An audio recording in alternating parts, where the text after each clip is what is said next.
I'm Nat. And I'm Guy. And we're going to start off talking about Candace Owens, and the walls are closing in on Candyland. The cancellation is coming. The court cases are kind of surrounding her. Brigitte Macron, we have U.S.A. with a cease and desist letter. We're going to get into geopolitics after that. And I'd like to say thank you for everybody that has subscribed to this point. You're helping us get really close to our goal, which has always been 1,000 subscribers so we can monetize. Yes, and sorry about deafening you if you were wearing headphones because Guy just knocked the mic. And we did post some videos. They're getting majorly throttled because of the subject matter that we're kind of picking. That being said, thank you for everybody that watched and everybody that left a like and a comment. The comments really help us break through. I see Non left a lot of comments. Yes, thank you so much. Thank you. And also hello to Rafa. Rafa says hello. Thank you for being here. And also, again, thank you for joining us, but please don't forget to subscribe. And we read all the comments. So if you have anything to say, if you want anything read out loud or for us to discuss, please leave it in the comments and it'll show up. Yeah, let's get into Candace Owens or Candyland. Candy Cane from Cinema Shogun, who has been on Candace Owens' case, says Candace Owens is cooked. Candace reads through the portion of a cease and desist letter that U.S.A. sent her. Finally, she is coping hard and is expected. And as expected, she's using the typical "I didn't do enough" defense. Oh, and guess what? Turns out that U.S.A. has been extremely helpful behind the scenes, sending Candace the info she needed to prove the claims that weren't true. Well, and I do want to say I've been a little bit upset with Candace because I followed her down so many rabbit holes. I was firmly on her side in the beginning. I went down rabbit hole after rabbit hole. I changed my stance maybe a month ago or something like that. Thank goodness I did, because shortly after I did, she really went hard on the conspiracies there. And I've always been on the side of the truth. But it seems like everybody's starting to wake up to this. Finally. Anyway, let's read the letter. And to give you some needed context before we jump in here, because you're going to go, what are they talking about with payments? Turning Point and I obviously had a long speaking arrangement, a speaking contract, which was still in effect when Charlie was assassinated. We've had a contract to speak going back to 2019, 2020. So obviously, given Charlie's assassination and the direction that my investigation took into what happened on that day, we moved to terminate that agreement, which was supposed to go on for another couple of years. So naturally, to give them credit, because this is a bit different from Wolves in Finance than going after a YouTuber who has no relationship with them. Naturally, in any contract relation, there is standard NDA agreements that you come to. It's just kind of written in there. You're not going to disparage me. You're not going to defame me. And so they are, broadly speaking, making the allegation here at my investigation into who killed Charlie Kirk is naturally disparaging. And hey, you accepted our money. You took our money for years while Charlie Kirk was alive. So we're executing on this. You're not allowed to disparage us for another 12 months since we canceled that agreement. So the letter reads, and I'm Xing out the beginning parts. Okay, you can pause it for a second. This clip is rather long, but I want to play the entire thing because this is kind of her case and saying they should not be coming after me. I think they've been exceptionally generous with a lot of these people not coming after him, letting him go down these rabbit holes. There's only so many. I'd say too much. Well, I wouldn't say too much. I think to this point, they've been good. They've even given her a cease and desist letter rather than go right into a lawsuit, which I think is even more fair. The problem with Candace here is she's done deep dive investigations. It's not like it's just a news show where she can correct what she said, or she can say, well, I'm not too sure. She's based her whole career on this and the Brigitte Macron thing. If she goes back on this and then potentially Brigitte Macron, which are both major lawsuits she's facing now, people just aren't going to trust her at this point. So she's feeling like she has to stand her ground here. Mm-hmm. LLC names and stuff. And I'm also not going to reveal their lawyers' names. I don't think it's necessary. On video calls on December 4th, 2025, this was obviously pertaining to us ending our contract, our termination. We terminated our contract. And December 15th, I requested a retraction of Ms. Owens Farmer's disparaging statements and again provided notice that the injuries caused by her statements are substantial and continuing to accrue. Ms. Owens Farmer has declined to issue a retraction. To the contrary, she has stated that she, quote, doesn't feel any differently about people that she mentioned on the show, and she thinks that there are shady people at Turning Point USA.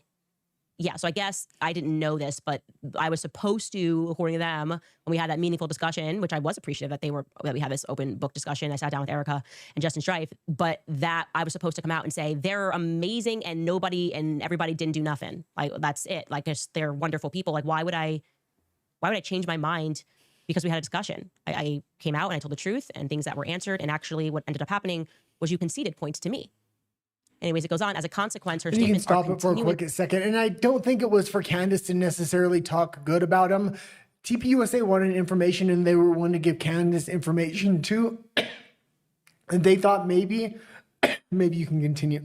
But I mean, they went and they did that whole talk and they did that whole meeting, I think, so TPUSA and Erica Kirk could actually build a case. And usually with cease and desist letters, they come out before a lawsuit. So I don't doubt that they're planning on suing her, but they need to wait a little bit to see if she continues to, step in it. And she has. So now they have an even better case. Well, there were so many sleuths kind of digging into different holes. I think TPUSA wanted to kind of see if there was anything there as well. And that's why they had this level of cooperation. And I think nothing was there. I mean, this is being played out. I don't like the way TPUSA fired somebody recently. There was a hidden camera that kind of Allegedly. that showed that, and they didn't give a reason. That individual employee can have a case, but I don't think it shows anything bigger that's kind of going on there. A lot of the allegations about assets or their finances, I think, have kind of been cleared up. Robert Barnes did a deep dive on that, and I don't think there was anything there. And that was something I was willing to give a lot of leeway to, and I was definitely wrong. But then again, that video of them firing someone was obtained by Candace Owens. It's a camera pointing at a ceiling, and anybody could have recorded it anywhere. So also take the information from who it comes from. To cause harm to Turning Point USA. We are currently working to calculate the full extent to date of the still accruing damages. Okay, so someone's with a calculator and they're calculating. I'm wondering if there's a spreadsheet running of the damage that's being done by Turning Point USA themselves. Like Andrew Colvett, if we're going to sue anybody for accruing damages, like if I'm running the company, I'd go with Andrew Colvett first. Brian Harpole, that's a lot happened there with that car crash interview. Am I being punished because you lied? And I realized it or something, and somehow we have this contract that we've had for years, and now it's like, well, you're not allowed to see us do anything bad because remember we paid you. Goes on, in my December 2nd letter, I highlighted Ms. Owens' farmer's ongoing contractual obligation not to make any disparaging, false, misleading, or otherwise defamatory comments about Turning Point USA and or its employees, agents, directors, officers, affiliate programs, or services. See speaking agreement, blah, blah. Owens Farmer freely undertook this obligation in exchange for payment by support from and access to Turning Point USA. Her obligation remains in effect for 12 months following the term of her agreements, which were terminated on December 2nd, 2025. Since that letter, Turning Point USA's executives have repeatedly made themselves available via phone, text, and in-person meetings to provide information and documentation. That's just not true. I mean, I'm speaking to one person at Turning Point USA. So hold on, did it say December 2025, right? December 2nd, 2025. Yeah. So last year. So those all those months that she was doing it initially, she was still under an NDA with TPUSA. Well, I'm less concerned about the NDA, and they were cooperating. I mean, Erica Kirk had a meeting with her. She had direct contact with TPL USA, that they were having back and forth information, and she's just making it look like there was no back and forth there. Mm-hmm. And we had that sit down. To Ms. Owens Farmer, in the hopes that providing her with the truth would get her to stop disparaging Turning Point USA in violation of the parties' contracts. Yet, notwithstanding the reminder that my letter provided to Ms. Owens Farmer of her obligations and the good faith efforts made by Turning Point USA's leadership to answer her many questions, she has continued to make statements in violation of her contractual obligations in a manner that is reckless, knowing, and intentional. For example, she has published a list of lies that she attributes to Turning Point USA, and she has stated that there is definitely financial impropriety at the company. Which lie on our Turning Point USA list of lies did they correct? Nothing. They gave an excuse for the lies, and I told the public about the excuse. They said Andrew went rogue. Andrew did this. I don't know why he said that. I don't know why they said that. They have conflicting answers about the drones. Brian Harpole says this. Andrew Colvett says this. Their lawyer says that. So what am I doing wrong by tracking that? Isn't the issue that you lied? Not the issue that the public noticed? And pause it really quick. And this, it's simply a cease and desist letter. She can choose not to do that. And if she hasn't done anything wrong, she hasn't violated, number one, her contract, and number two, hasn't committed any defamation against them, she has absolutely nothing to worry about.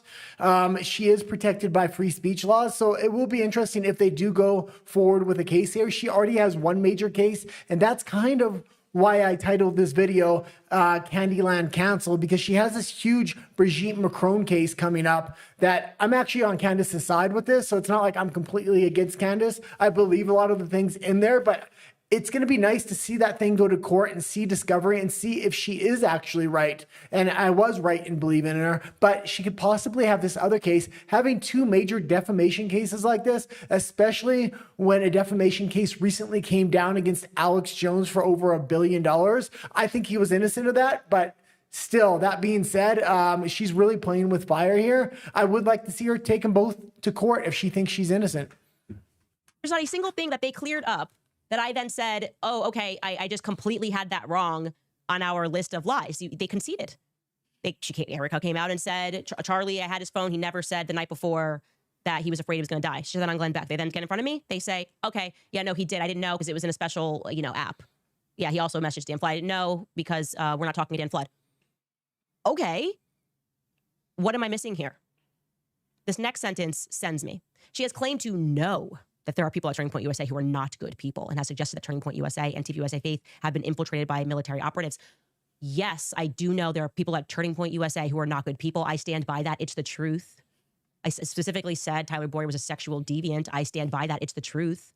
Turning Point USA Faith, the military. I'm sorry I looked up these people. I'm sorry that Rob McCoy is out there defending somebody who went to prison for... And you can pause it really, really quick one more time. Yeah, and I think everybody's going to have good and bad points about him. She's really dug into this, and it's fine to find scandals for each individual person, but she's really kind of fed into this conspiracy theory, and there was a large group of people kind of surrounding her, kind of making that grow into a kind of a web of lies. It's not just Candace. She's kind of at the center of this thing. And I think that's why a lot of the focus is now being put on her. I was going along with this for a long, long time. I mean, if you watch this show, you know I was firmly on Candace's side. I was firmly defending her. But this is a very small channel. We don't make any money. We're not paid to go one way or the other. You were upset that I was defending her so vehemently for so long. There was just a certain point. Now I can't even remember what the point was, but I was like, this is ridiculous. There's nothing there.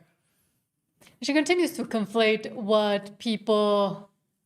versions of people's stories, and everything is a lie to her except her own. And she thinks she is the arbiter and the all-knowing truth, which that should be red flag number one. Well, and then she'll find one little piece of dirt on somebody, and then she'll imply that there's a lot more there, and get other people naturally start digging into it, and come to find out there's not much more there a lot of the time. Well, we're still waiting for the Egyptian planes locations and list. That never came. Yeah, and I mean, Nick Fuentes talked about that actually. He's like, well, I'm still waiting for the Egyptian planes list, and she put out this list that wasn't full. She said she was going to bring out the full list of evidence, and she never did that.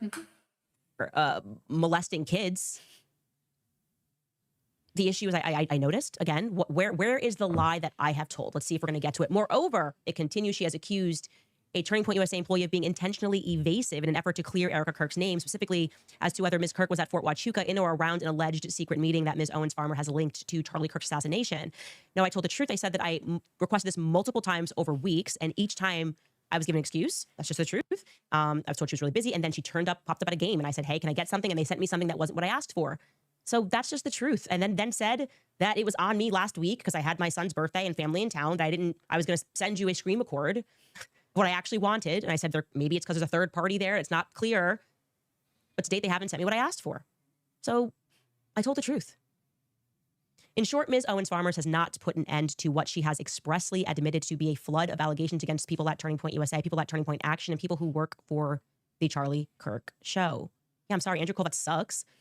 My December 2nd letter, it continues, emphasize that Ms. Owens Farmer must cease her disparaging comments. And this letter reiterates that obligation that includes, in part, ceasing to state or imply that Turning Point USA and or its employees, agents, directors, officers, affiliates, programs, or services played any part in Mr. Kirk's assassination. Ms. Owens Farmer must not state or imply that Turning Point USA and or its employees, agents, directors, officers, affiliates, programs, or services knew about the assassination beforehand, participated in the assassination day of, or covered up the truth about the assassination after the fact. Okay. That's it. That's the guts of and the pause it. That's the end of that. I wanted to play the entire letter just so we have context for Well, that everything. was part of it. That's what she read. Kind of going on here, but they literally said at the end of the letter, don't imply these things. Meaning, if you have evidence and you can say, yeah, they did this, this, and this, that's fine, but don't imply these things, because she's making major implications here that is defaming TPUSA, that is defaming Erica Kirk, and they're not even suing her at this point. They've given her a cease and desist letter if she doesn't want to do that, because her career has been based upon not only this, but other deep dives into Brigitte Macron. I understand she feels like she has to take a stance. At this point, maybe it's a good idea for her to back away, especially because she has such a big case coming with Brigitte Macron. She may want to get her ducks in a row here, because if this TPUSA thing turns into a lawsuit as well, these are two huge opportunities from literally billion-dollar lawsuits. We've seen what happened to Alex Jones. This would be the end of her career, and that's why I entitled it Candyland Cancelled. And I think she should have stopped a long time ago. And also, I think this cease and desist letter is coming a little bit too late. But at the same time, I do think part of it is because they were trying to build a strong case against her, where it's provable, where the losses are provable, and where the continued lies after asking politely, after asking more firmly, and now with a cease and desist have continued. So now that's just giving them more and more things to bring to court. Yeah, I'm not going to lie. I think Erica Kirk is extremely cringe. I think TPUSA was really based around Charlie Kirk and a lot of their success. I don't think they're going to be nearly as successful going into the midterms or into the 2028 election. I hope I'm wrong. That being said, I think Erica, as much as I don't find her likable as a person, she has done everything to let these sleuths go down these rabbit holes so she can kind of regain trust by just let them look into things. Now it's time, like, you've looked into it. If you haven't found anything at this point, she's sending cease and desist letters, not to just Candace, but to Wolves in Finance and other kind of major creators saying, you've had your opportunity here. Mm-hmm. And I actually really respect that opportunity, because I went down these rabbit holes and I was firmly on the other side. And at a certain point, I said, okay, there's nothing here. And I kind of switched sides long before this cease and desist letter came out. But I think it's an appropriate time to kind of say enough is enough. The midterms are in less than a year now. They need to start focusing on what their mission is. And that is get out the vote, especially for young people. I don't really think they're going to be as successful now as they were with Charlie Kirk, though. We'll see. But let's see how insane Candace Owens is. And let's go through a little timeline. And I'm surprised this only goes back to October, because she's been saying crazy things like this since she started this whole investigation. But Nathan Livingstone... Well, at first, she drew me in because I don't think she was crazy. That's what she does. And even right up to the That's point... what crazy people do. They draw you in. Even right up to the point where I was following along with it. And then I said, okay, I don't see anything here. Enough is enough. About a week or two after that, she really started going into Candyland Nutsville, and some of these clips are going to be of that. But there was a point she was drawing moderates and people like me in, because a lot of it was based upon fact, or what we thought was fact. She's skilled on how to fool fools. From Nathan Livingstone. You can just play the clip here. Okay, fine. Because this is all the way from October. I rarely have vivid dreams. And I did, in fact, have a very vivid one over the weekend. And Charlie came to me and he told me that he was betrayed. And I don't know who exactly it is that betrayed him, but I also felt in the dream that it is soon going to be revealed. A dream that I had, a very vivid dream. This one was clear. Charlie told me that he was betrayed. He actually said more than that, actually. But we're fishing, right? So let's be patient. It is so deep. It is a knowing. It's not even a feeling. It's a knowing. It's not a dream to me. It's like a prophecy. It's like Charlie was betrayed. I don't know what else to say to you. Today, I feel that it is time to tell you the entirety of the repeat dream that I was having in those early weeks. Back in 2018, Charlie and I went to Israel together. And in the dream, we were sitting in the exact same restaurant. The setting of this particular dream, however, had one dramatic difference. We were not there for the opening of the embassy. And this difference, by the way, I don't really understand yet. I'm just sharing it with you. Instead, we were there in this dream setting for Bibi Netanyahu's wife's funeral. Again, that makes entirely no sense. I've never met his wife. I've never spoken about his wife. I know nothing about his wife. So that's just the context of it. I don't make the rules of dream world. Anyway, Charlie said to me, I don't have much time. He followed that up explaining to me that I needed to see what happened on his left. And he told me explicitly, they betrayed me, multiple people. And I said, I know, but who? Then came the frustrating part of the dream. Every time I would say who, you know when you're in a dream and you go who, or you try to speak in the dream, and then suddenly you're actually speaking in real life and you start to wake yourself up from the dream by accident. That's what kept happening. And whenever I would try to listen to what he was saying, it sounded like he was underwater. So I was frustrated by this. I can't get to the part where you tell me who betrayed you. It wasn't until the third week after his death that finally one face came through in this dream. It came through as clear as day from around the corner of the restaurant. And it was Andrew Colvet's.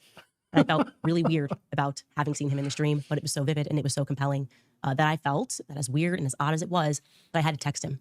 I said, I rarely have vivid dreams, but I had one clear as day this weekend. Charlie came to me and he sat down and he told me that he did not have much time that I needed to know, but he was in fact betrayed and that they are hiding what happened to my left. I believe his soul was in purgatory, and I believe that you know much more than you've said publicly or privately.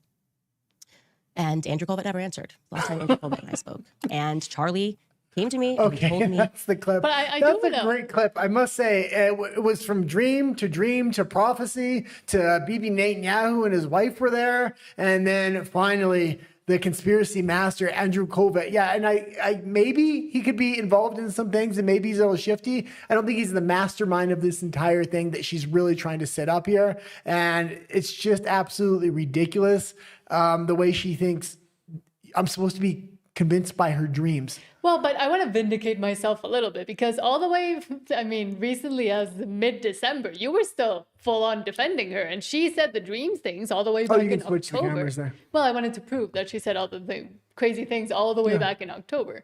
So how was it convincing back then, but now it sounds insane? Oh, because back then she was actually going down real rabbit holes, real facts, and she would say this dream thing, one little piece. So the majority of the show would be actually based upon facts and evidence, or what she thought was facts and evidence, and then we would go through the entire thing for a month, and then there would be nothing there. And then other channels, I literally watched all the channels because I was on that side. We would go down the financial rabbit holes. We would go after individuals. And there was just empty rabbit hole after empty rabbit hole. And I understand it's an investigation and sometimes things aren't going to pan out, but when nothing pans out, it's just like enough is enough already. And also she continues to ask people for money, even though she has a lot of money. No, and this is the part that kind of really got under my skin. She knows she has the cease and desist letter from U.S.A. If she wants to take it farther, there could be major legal bills, but she's going to ask the working class American public to pay for those bills. She was also asking them to pay for her security earlier. Her and her husband are worth tens of millions of dollars, if not hundreds of millions of dollars. Her husband is exceptionally wealthy. For them to be going to the working class American voter to finance this is beyond me. Somebody else did this recently and it really got under my skin too. Name your price, Turning Point USA. How much would you like? Would you like all of your money back? What's it worth? What's it worth to you, actually? I want to know the number because I'm going to go online, start a GoFundMe and raise it overnight. That's how much people care about getting to the truth. So you're going to see how much people actually care about learning what happened on September 10th. There are things that you should value above money in life. My God is not money. Okay, I don't worship money. I do. Name your price. But she doesn't want to pay for her own lawyers. I really want her to do that GoFundMe so eventually we can go in and see that it's still at zero, or she's like only accrued $10 because people are done. I would be very interested to see the GoFundMe as well. And I would hope that they would actually open it up so we could see if it was like $5 and $10 donations, much like Bernie Sanders kind of gets when he was coming up as a politician, or it's one big major donor like MI6 or like an intelligence agency kind of putting all that money there. And now today, she also came up with, yesterday actually, she came up with a new thing that she's in possession of too. And I haven't seen this. I think this is something you grabbed. Yeah. So Candace Owens says yesterday, we are also now in possession of a Zoom call. 5 days following Charlie's assassination, the new CEO, Erica Kirk, his wife, spoke to employees and, among other things, invited them to take time off they needed to grieve. I'm so uncomfortable.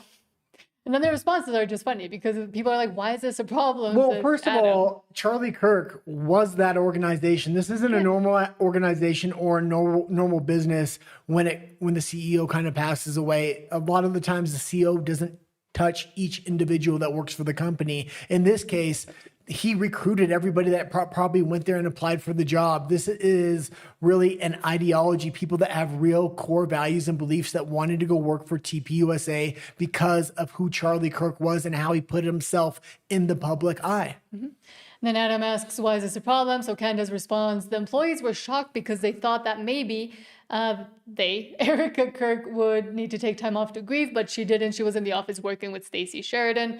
And then I do want to just read this one because it makes it make sense. As a widow, Cheryl Ann says, as a widow myself, I'm utterly disgusted by this. You have never had to be told your spouse was violently killed and then immediately stand up for your children while also carrying the weight of everyone who loved and depended on him. You never have had to hold yourself together so others don't fall apart. I'm genuinely glad you've never lived that reality because watching how you were behaving makes it clear you could not. You're unraveling over a Zoom call, offering people time to grieve. Now imagine having to bury your own husband and have to show up for the world. This isn't uncomfortable. It's revealing your insane capacity for evilness. And as much as I do say I'm a little bit off put, but just by Erica's personality, the fact that she offered people time off to work and she was in the office working and she let people go down these conspiracy rabbit holes and they didn't really pan out. She's really gave as much leeway to the general public and people within the business as she could do. Like, I'm really kind of impressed by her actions, even though I might not like her as a person. I think if anybody looks at her actions here after her husband died, it's something to be commended. But it's also because she knew how important Turning Point USA was for Charlie. Like it or not, if you like Erica or not, or TPUSA or not, that was Charlie's whole thing, whole life. That's what he did 24/7.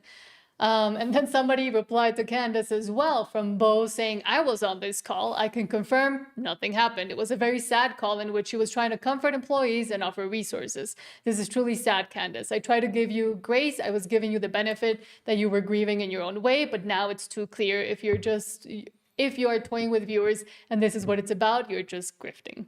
Yeah, and I will say this. It's really nice she gave that 5 days off for people to grieve this and that. And there is that video that just came out of them firing a TPUSA employee. Now, it's not confirmed that's a real video, and it did come from Candace Owens. And it was pointing at the ceiling. I will say that. But if that video is true and they didn't give that employee a reason of why they let her go, and if it was a long-term employee, I think that employee should go to court over it. I think there is something to be settled. I think they have to give a reason. If it is true. But let's also see, because we always kind of play Nick and Candace off of each other because Nick has some of the best commentary on this, even if you don't like him.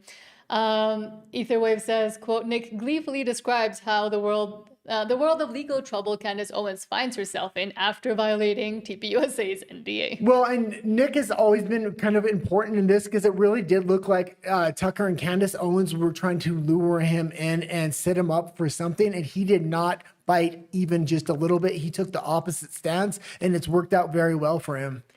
And we've also already spoken about it, but Nick's whole going out with your crew in Miami thing is just cringe. Yes. And especially with that. Incredibly cringe. Yeah. And especially the people he's surrounding him with. It's just. Justin Popiel sent $50. Hey Nick, 21-year-old electrician and first-time super chatter. I've come to the conclusion that Candace Owens was Charlie's assassin because Charlie Kirk was actually Brigitte Macron in disguise and infiltrated her organization. When you think about it, there's no evidence to contradict that Candace was the shooter. Well, where was she? We don't even know. You know what's funny? Did you see this? She got this is amazing. So today on her show, she said that she got a cease and desist letter from Turning Point. She reads it on the show. Do you know that she has a non-disclosure agreement with Turning Point USA that contains a non-disparagement clause? Okay, what are we doing? So this entire time, from the day Charlie Kirk died until today, you're telling me the entire time she was under NDA with a non-disparagement clause that whole time?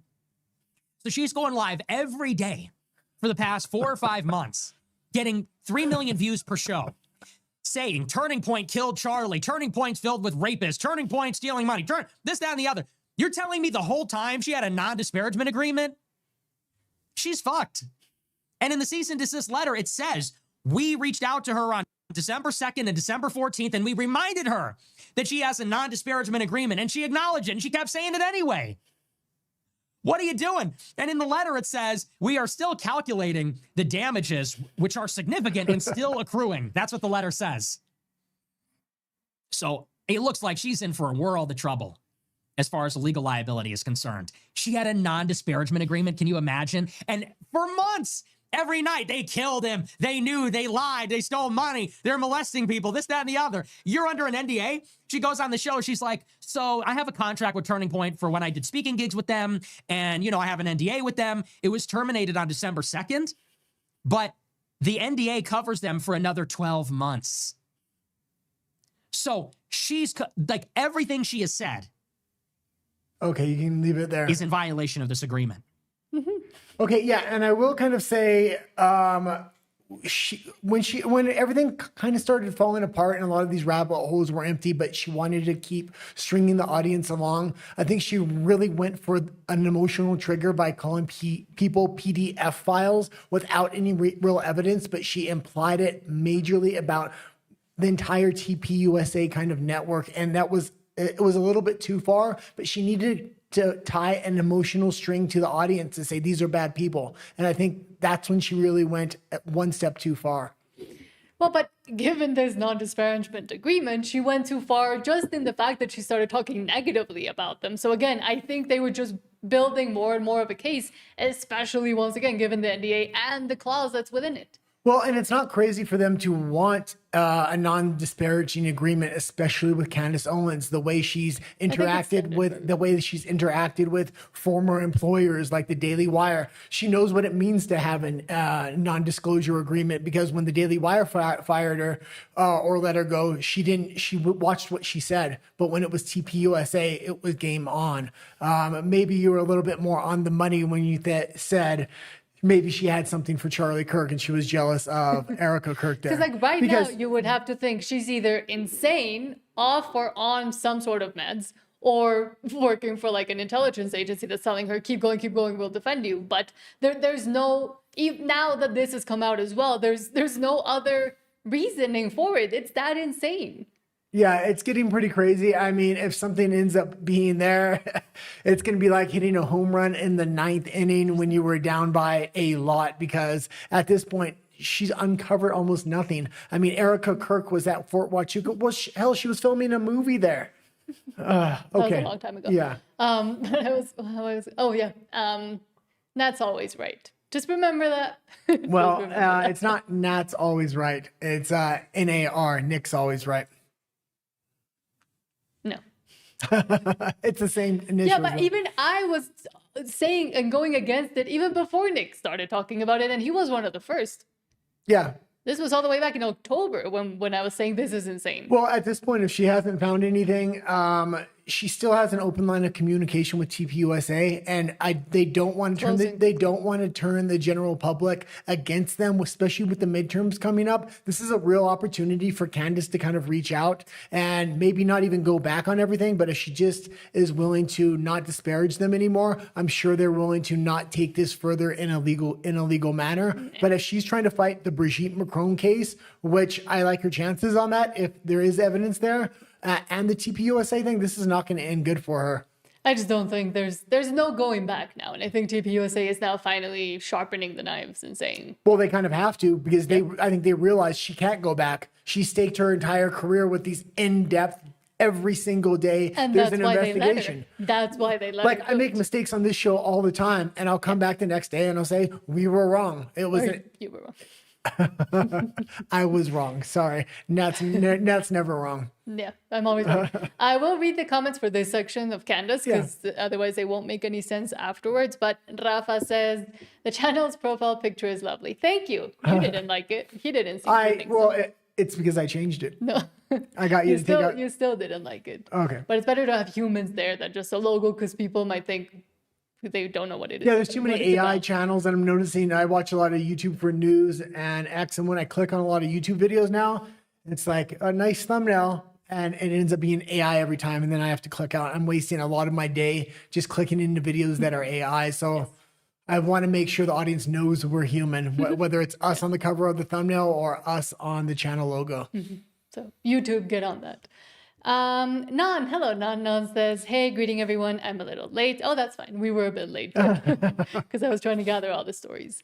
Non says, wow, she's talking about her dream. Uh-oh, Bibi was there? Lol. It's always like 1 or 2 degrees of separation away from Israel. Exactly. And that should also be a red flag for anybody consuming, I would say, any kind of content creator, because even Nick said, not everything is about Israel. Israel is not involved in anything. Yes, there's a lot of things that we should point out and we should talk the truth or talk negatively about, but you can't just blame and pin it on anything and everything. I go down a lot more conspiracy rabbit holes in regards to Israel, and everything isn't attached to Israel, but I would like to see Israel have a lot less influence over the United States specifically than it does.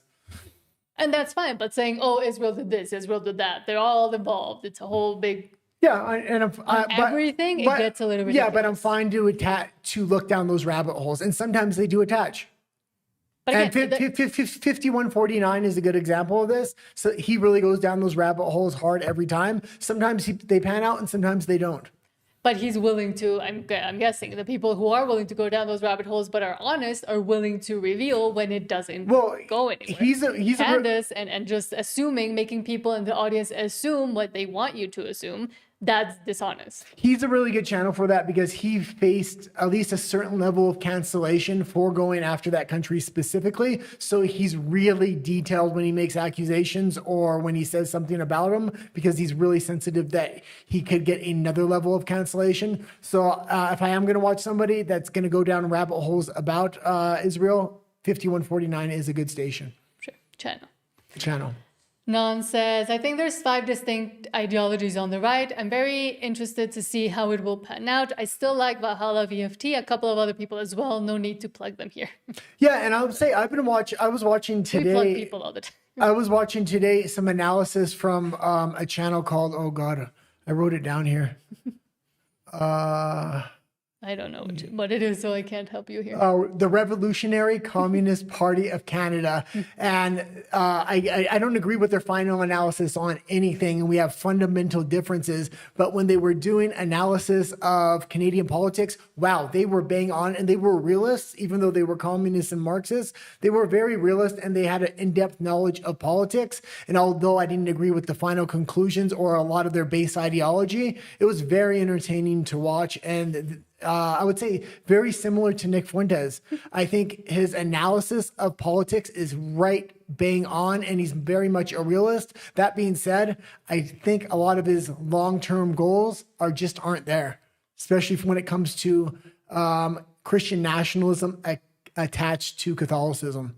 And I do think it is important to see what the other side thinks, and also to not agree with every single content creator you watch on everything, because that just goes to prove that you haven't formed any critical thinking or any discernment about what you're listening. And I think that is a huge problem just in general with the social media ecosphere. People kind of latch on to someone they like, and then they just have to agree and make themselves agree with everything that person is saying. I don't agree with everything I don't agree with everything you say, but I don't agree with everything most people that I watch or that I consume or that I read online, because I'm able to say, okay, they're right on this. I don't agree with that. That goes against my basic fundamental principles. Oh, this is actually really based, blah, blah, blah. Yeah, I would say we have actually a lot of lefties that watch the show, and I do understand that we're quite the conservative populist channel. So I really do appreciate people come over and actually are open to the other side and the other view. And I hope I have enough first principles and actually explain why I believe some of the things I like, and you'll agree with some, you won't agree with others. That's also why I watch communist or Marxist talking points in channels. It's sometimes I actually agree with some of their talking points, but most of the time I'm going to disagree. But a lot of their fundamental frame of logic, a lot of the time does pan out. And then yeah, so I kind of watch everything. I watch a lot of different radical channels, a lot of different moderate channels. So, and I do think, for example, with the whole Candace thing, somebody that has been on the money for a long time, that even went to the Utah University where the Utah Valley University where the shooting took place of Charlie Kirk, is Paramount Tactical, Gary Melton. And I think he has been also on and interviewing people and bringing on people that know a lot about cults and people that know a lot about behavioral sciences. And he also knows a lot about shooting and guns because he has a store and because he's been training people for who knows how long. He's a vet, etc. So Yeah, That's but one I would recommend. On yeah, the but the Candace issue with him is he's been in the crosshairs of the other side. I was on the other side. That's why his name kept coming up of don't listen to him. He's wrong. He's a shell. And you were the one kept telling me, well, Yes. watch him. And then somebody I actually like, which is a constitutional lawyer, Robert Barnes, was on his show. So I said, okay, today's the day I'm going to give him a chance. Sure enough, you were right. He was pretty grounded, good with his fundamentals. He didn't make claims that there wasn't something there. I've watched him a few times since then. Not a bad channel to go to. So, And Non says, because I said you could mention the channels if you want, says, okay, then Liberty Vault is another I like right now. And this dude, Dave Smith. oh, everybody likes Dave Smith. But I'll check out Liberty Vault. I've never heard of it. So Familiar, but I don't know from where. And Non says, I love being able to think out loud, which seems like the most dangerous thing to do. Exactly, because now also devices can hear you, and everybody can hear you at all times. So yeah, I also like I have to go through because I'm so much on the right.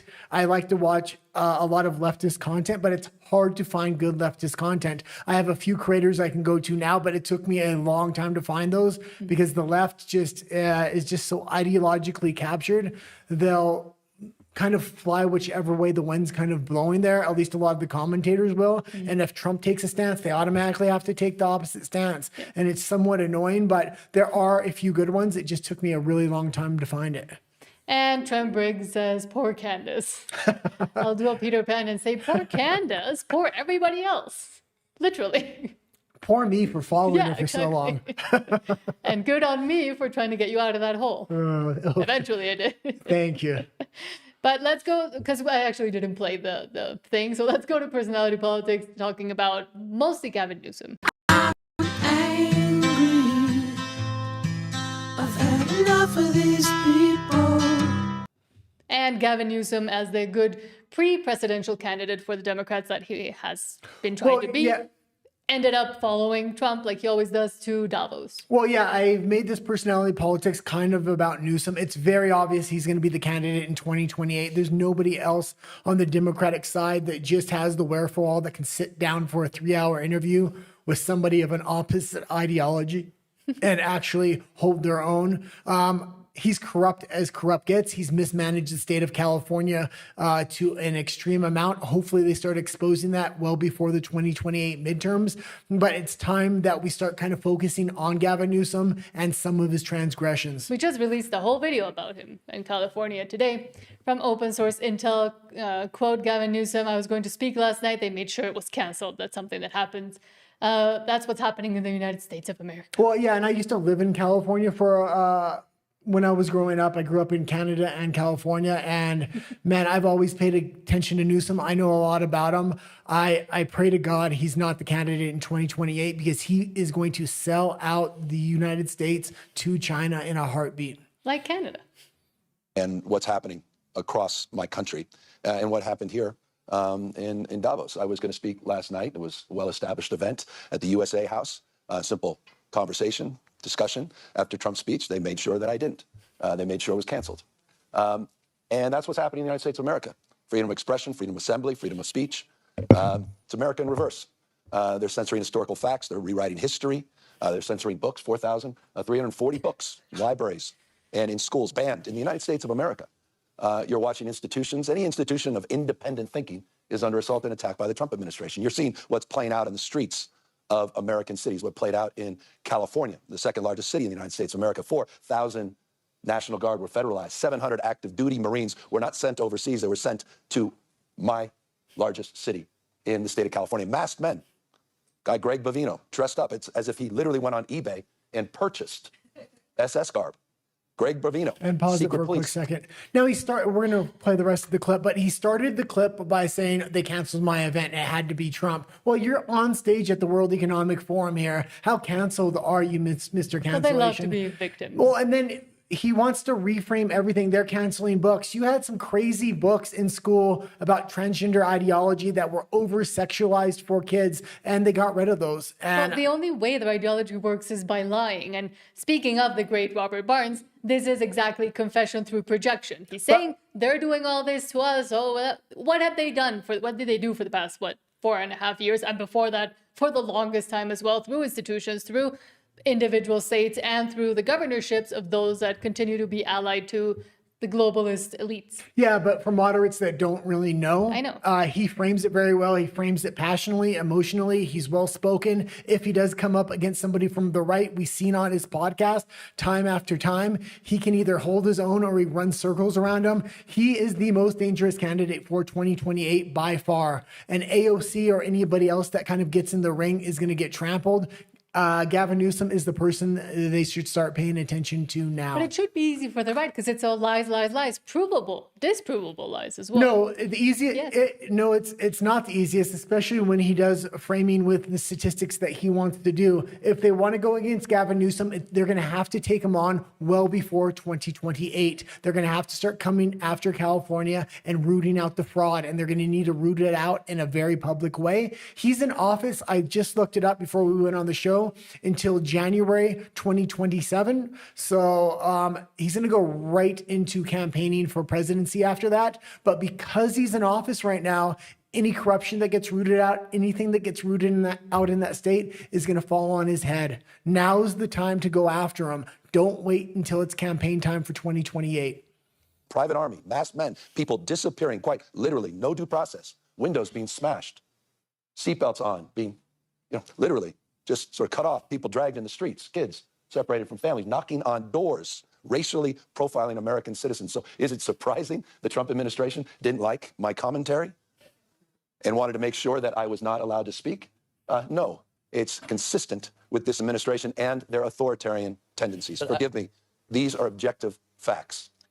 And you can just look at the Jibby Jab era in California. They were extremely authoritarian. His state, almost more than any other people, are fleeing that state en masse. We just made a video about that. Did you want to say something? I kind of cut you off there. Well, I forgot what I was going to say, but just basically that, like, it's all confession through projection and just ridiculousness. So from Digital Daisy says, quote, Treasury Secretary Scott Bessent described Gavin Newsom as Patrick Bateman meets Sparkle Beach Ken. Yeah, and this was a good comeback by Scott Bessent. Actually, Gavin Newsom and Scott Bessent have something in common, and that is the Soros family.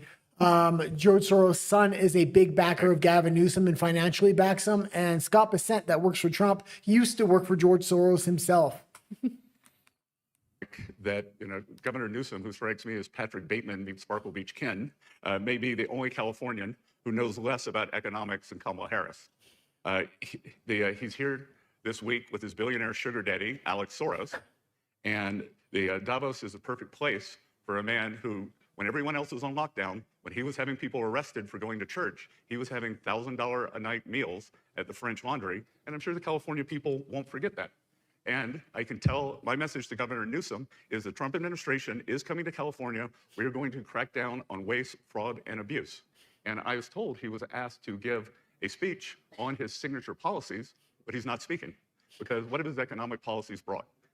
Outward migration from California, a gigantic budget deficit, the largest homeless population in America, and the poor folks in the Palisades who had their homes burned down. He is here hobnobbing with the global elite while his California citizens are still homeless.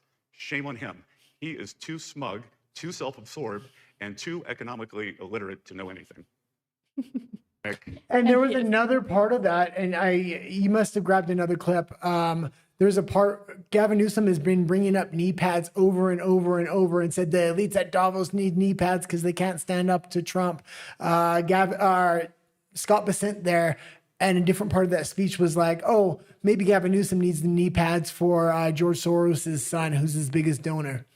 Which was funny as well. This is the knee pads clip, knee pads clip. Well, no, he's been talking about these knee pads in interview after interview. He actually brought props to this. This is so pre-formulated. It's not off the cuff like Trump, so I don't think it lands quite the same.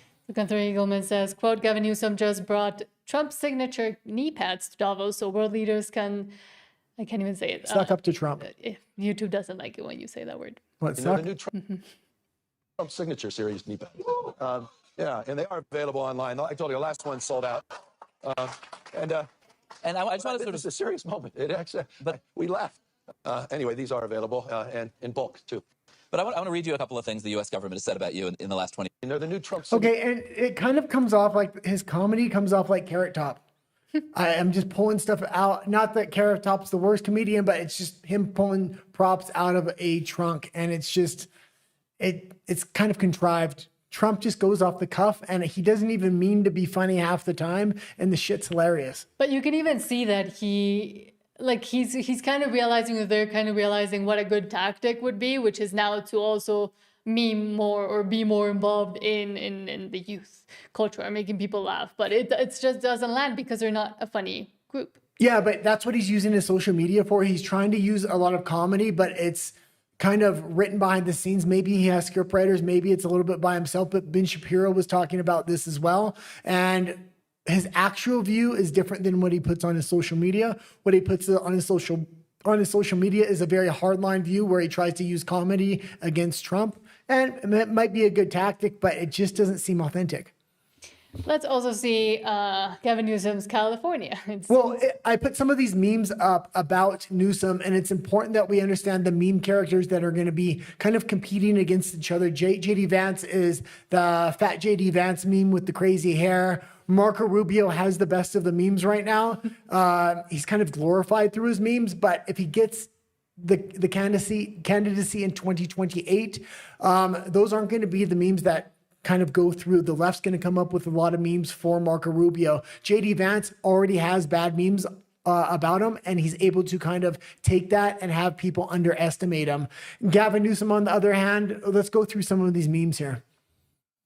Well, you just put two in, but from Planet of Memes, quote, Gavin Newsom's California. So it's MUGA, most useless governor in America. And this is a hugely important meme if he does get the candidacy, because most useless governor, we want to focus on his gubernatorial record, because what he did with the state of California, he's likely to do the same thing with the United States, which is absolutely destroy it. So high as gas prices, electric bills, housing costs, homelessness, and bureaucracy. And it's interesting when you see a conservative talk to Newsom on his podcast about each of these things, because he'll frame very specific statistics to say, well, it's not as bad as this, or actually it's good. He knows how to grab he says, you have statistics and so do I. And he'll have very specific statistics about a very narrow part of electric bills or housing costs to say, oh, it's actually better than what you're trying to frame it as. Then also this one from Anon A Dog says, this is my favorite pick I stole from someone, like a good commie like you.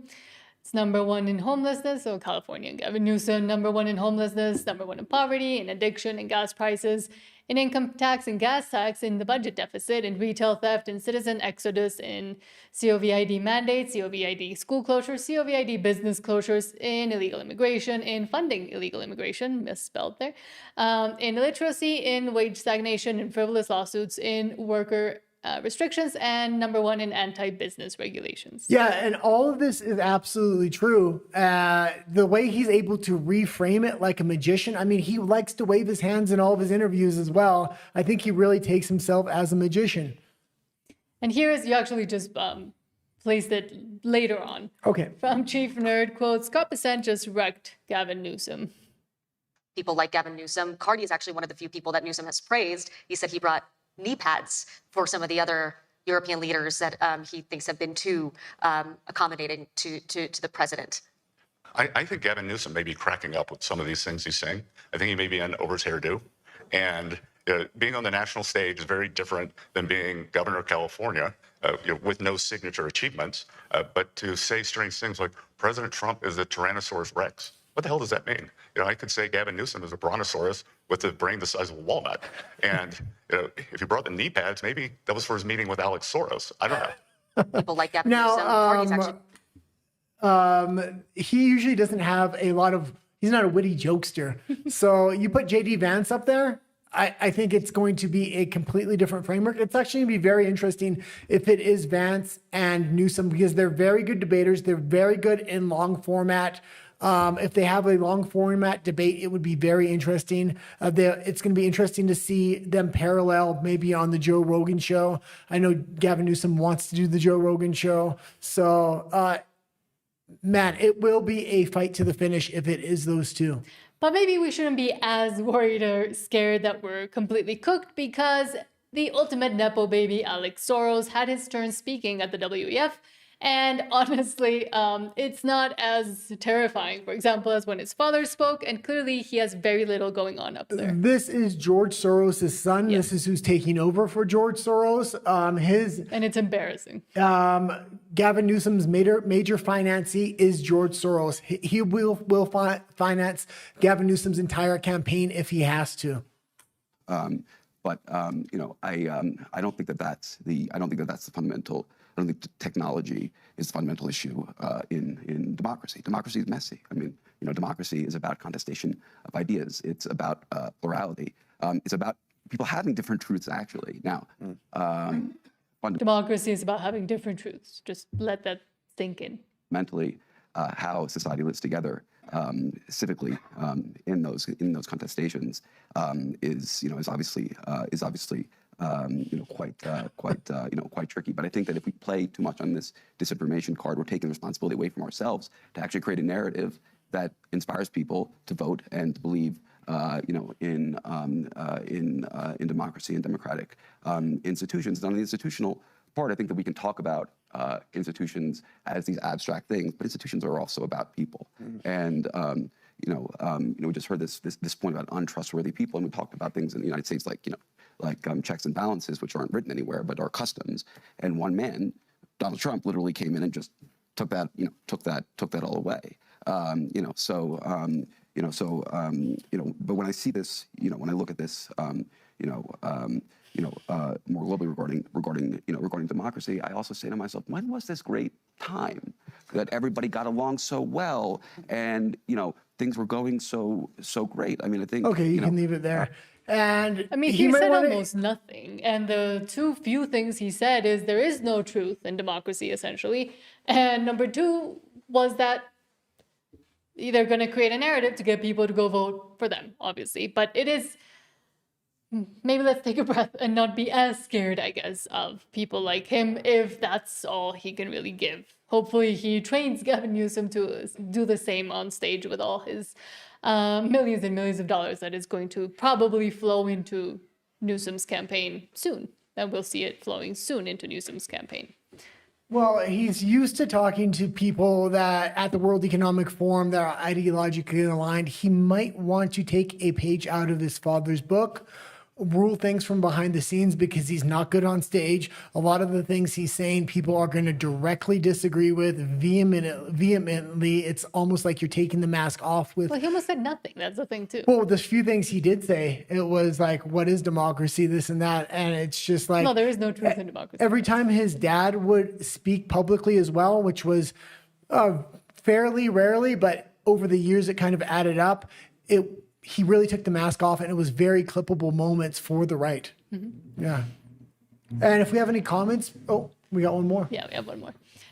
Quote from Overton: David Sachs just revealed the secret behind Trump administration's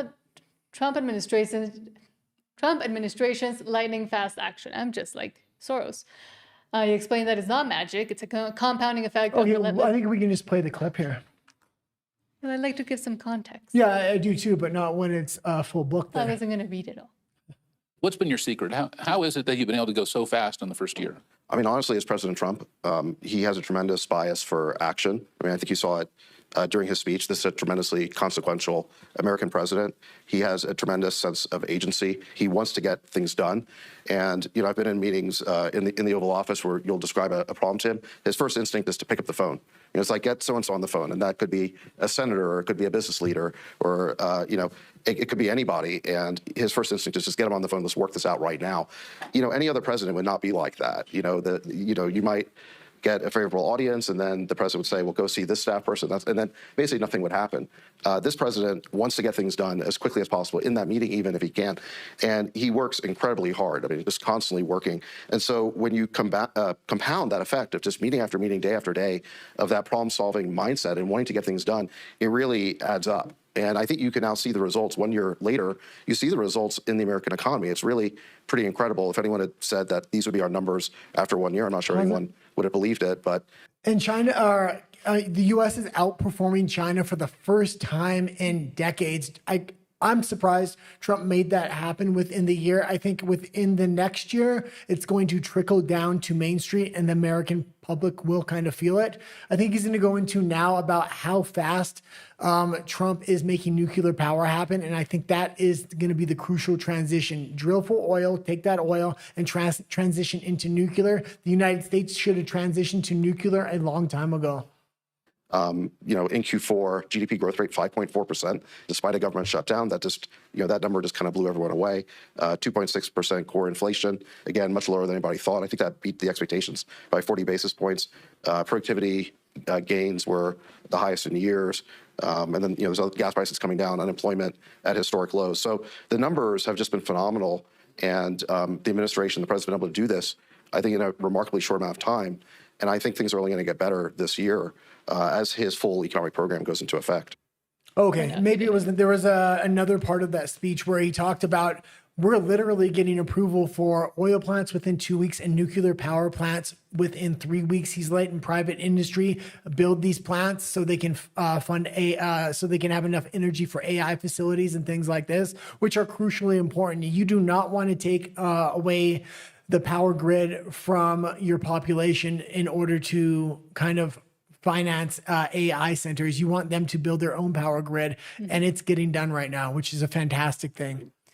And then this is the last one, sorry. From Concerned Citizen, quote, every single person needs to listen to this woman. And I forgot her name. I was going to look it up because I really do like her and follow her too. Oh, you know who she is? I just randomly seen the clip. I absolutely loved it. I forget her name, but if I remember it, I'll put it down on the description. And you can play the clip. I know. Certain places in Europe are not even recognizable, frankly, anymore. They're not recognizable.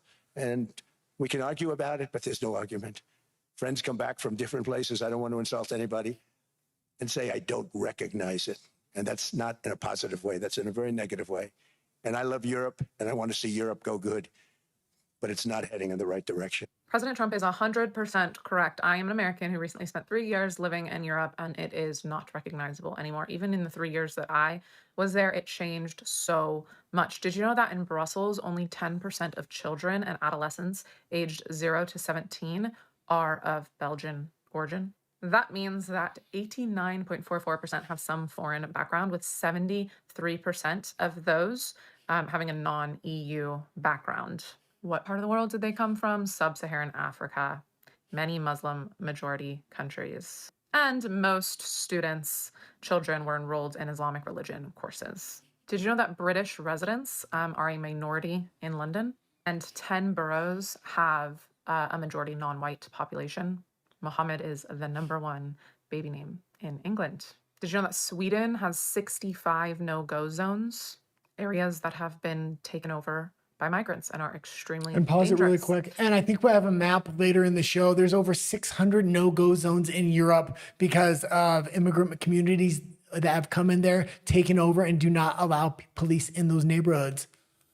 There's actually an estimated 900 uncontrolled areas across Europe. What Europe has done is they've opened their borders to military-aged men from Muslim-majority countries who have come in, been a net drain on society, have raped women and children, and they're paying for their stay. They are selling out the safety of women and children. They're selling out their freedoms out of fear of being called Islamophobic. Well, that's the disguise they're hiding behind. That's what they're trying to manipulate people into believing, but it's for temporary power. It has nothing to do Okay, and you can kind of leave it there. And I would like to say, I kind of put that clip in there because we're not journalists. We started by going to the border in Canada with the Freedom Convoy because we just felt like we had to push back and do something. We were horrible when we first started this channel. We talk every day just to kind of let our voices out there as regular citizens of the world. And we hope other people do the same. You don't have to be a professional to kind of put your view out there. If you don't, the elites are going to impose their view. Trump and a lot of other candidates globally are really starting to listen to the people, and that's why you have a populist movement. I was trying to look for a name, but I can't find it. Recognizable. No. Okay, and you can go into the I was comments. trying to look for a name. Yeah, I know that. You can go into the comments if you want. Also, ladies, just aside, please stop injecting your lips. It just looks weird. She just reminded me. I'm very against plastic stuff, surgery, injections. think it just is a detriment to society. in Okay, general. well, let's go into the comments if we can. I will. Let Okay. me just say my piece. You say all the things you want. I can say whatever I want. Trent Briggs says, I can Typical tolerate... feminist. Who's a feminist? Trent Briggs says, I can tolerate Young Turks sometimes. The Young Turks. Yeah, actually, the Young Turks. I've been watching the Young Lately, Turks for years. I used to hate watching them, but I need sources to go so I know the talking points of the left to see how they think. What are their first principles? So I used to watch the Young Turks, and they have evolved a lot. They're much more left populist now than left ideologues, which they used to be left ideologues. What's that other annoying one that has the squares with the colors in the background? Because they're still insane.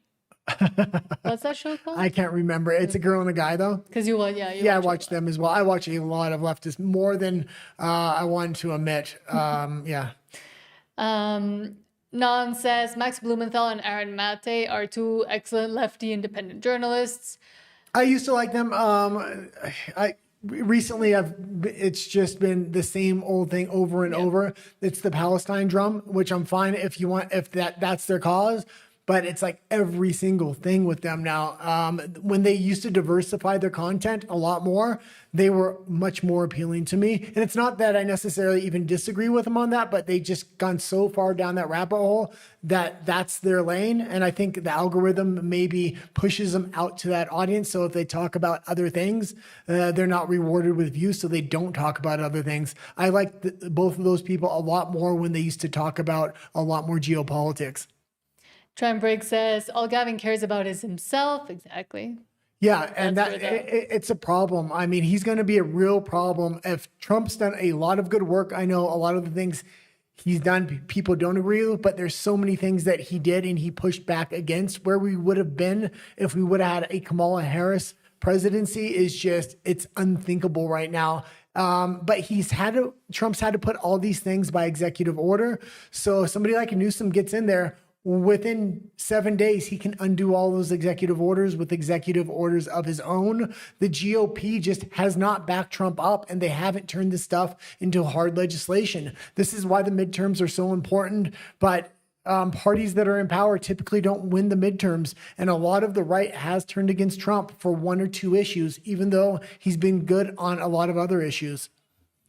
And a lot of people are thinking he hasn't been as fast as they would have liked to, but I mean, that is one of the few reasons why they turn Well, a lot of people turn on Trump as well. They say he hasn't focused on America enough.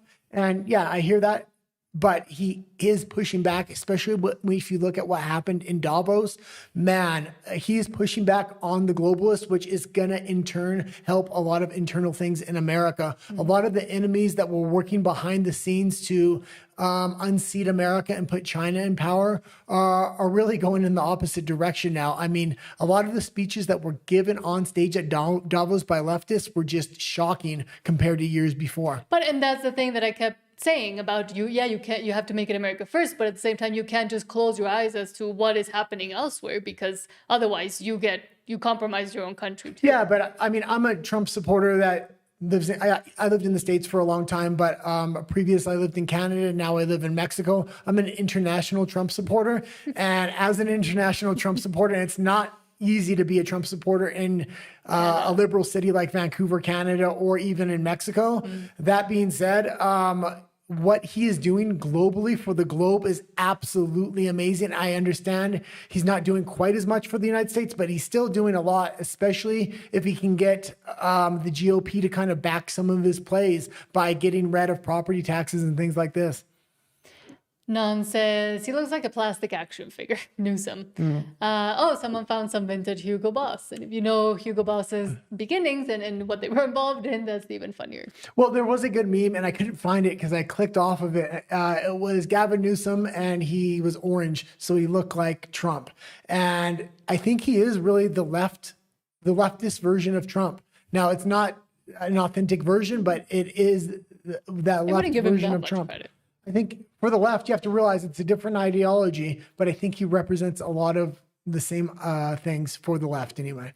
And Nan says, he's a total fraud. Do we not remember when he was at the French Laundry? Yes, guy masking in California was crazy and rules for thee, not for me. And we kind of went through almost exactly the same, because very similar things happened in Vancouver, but also across Canada, where Trudeau or the MP of BC were going out while they were like putting restrictions and jibby-jab passports on everybody else. I Well- wasn't allowed to leave the house for, what was it, 15 days? The thing about Trump is he has actual real populist ideals that I think the people can relate to, like taking off property taxes or giving direct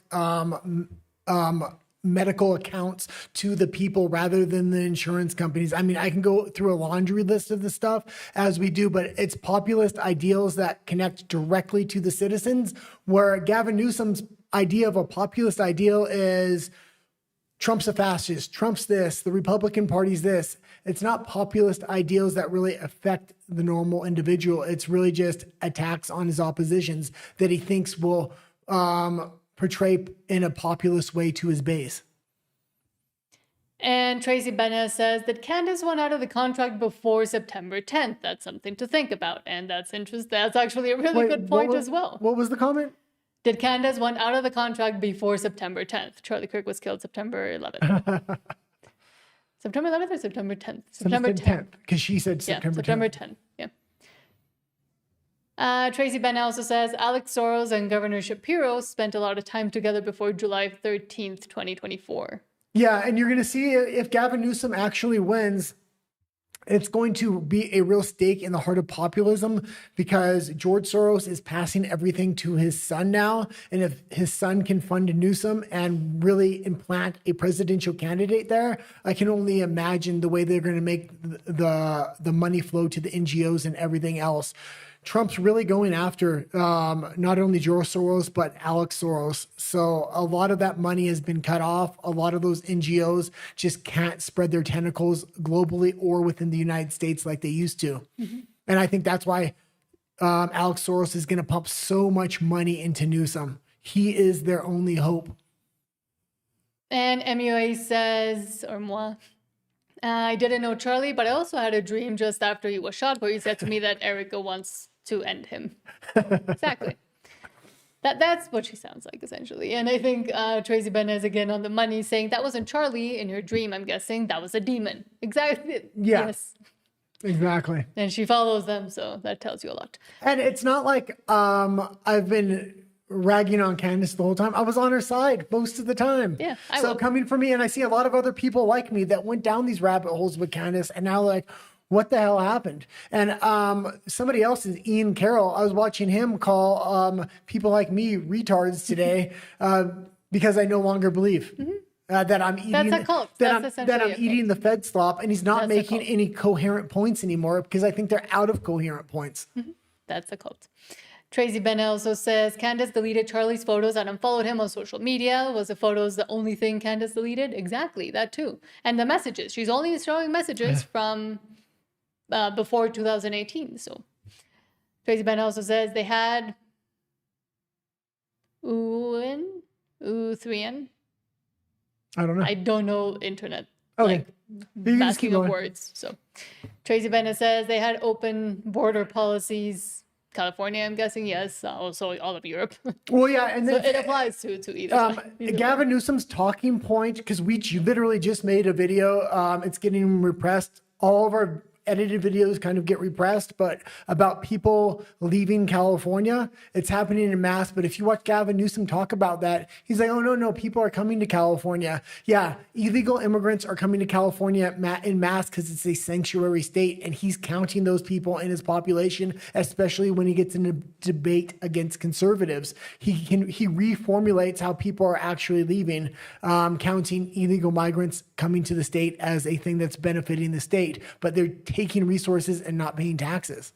And Tracy Bennett says that should concern people. Exactly. And Tracy says a phobia is an irrational fear. Yes. And MUA says when you walk outside of downtown areas in European cities, you will see the real Europe, and it's not looking good and safe. Also in like touristy areas now as well. And not that long ago, I went to Spain, like 2-3 years ago. I mean, the downtown core is Madrid I was at. The downtown core of Madrid was just littered with the people of a certain places, let's just say. Yeah, a lot of people don't know why NATO was actually created, and they spoke about it openly at the creation of it, and it was to keep Russia out, Germany down, and the United States in, and that's what it's always been. Trump is signaling to the European Union right now he's willing to make them great again on their own terms. They need to put their differences aside with Russia and allow Russian energy to come in along with raw minerals and then refine those things. Right now, there's two major superpowers. That's the United States and China. The third superpower that can stand on their own because they've created an internal economy is Russia. They're not nearly as strong. And then there's Europe way down here. If Europe and Russia actually come together, they're naturally aligned and they have a border and they have trains that go back and forth and energy pipelines. If they combined, they could become the third power. But if you listen to Mark Carney talk, he's saying all secondary nations need to combine in order to come up. All these secondary nations have different wants and needs, and they're not going to be able to kind of put their differences aside to kind of become a world power.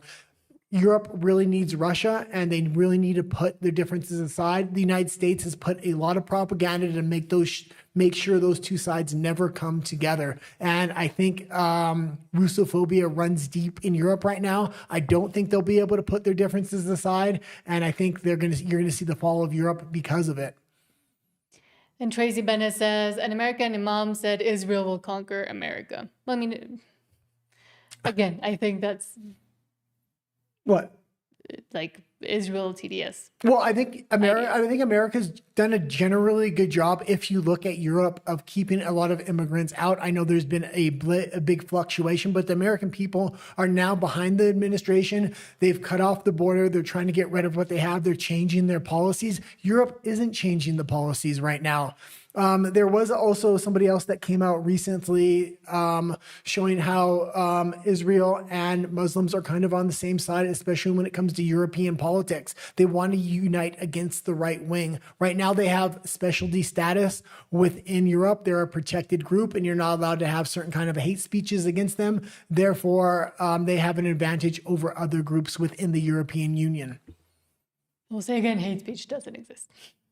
Wait, you can say that all you want. If you look at I know they're instilling laws in but Europe, I'm saying it hate speech completely doesn't exists.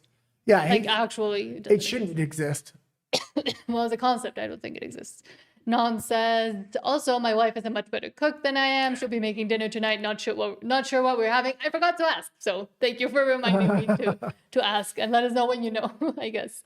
Non says, I agree. I haven't been watching their stuff recently. The Gray Zone is hard to watch. Yeah, and it's a shame. And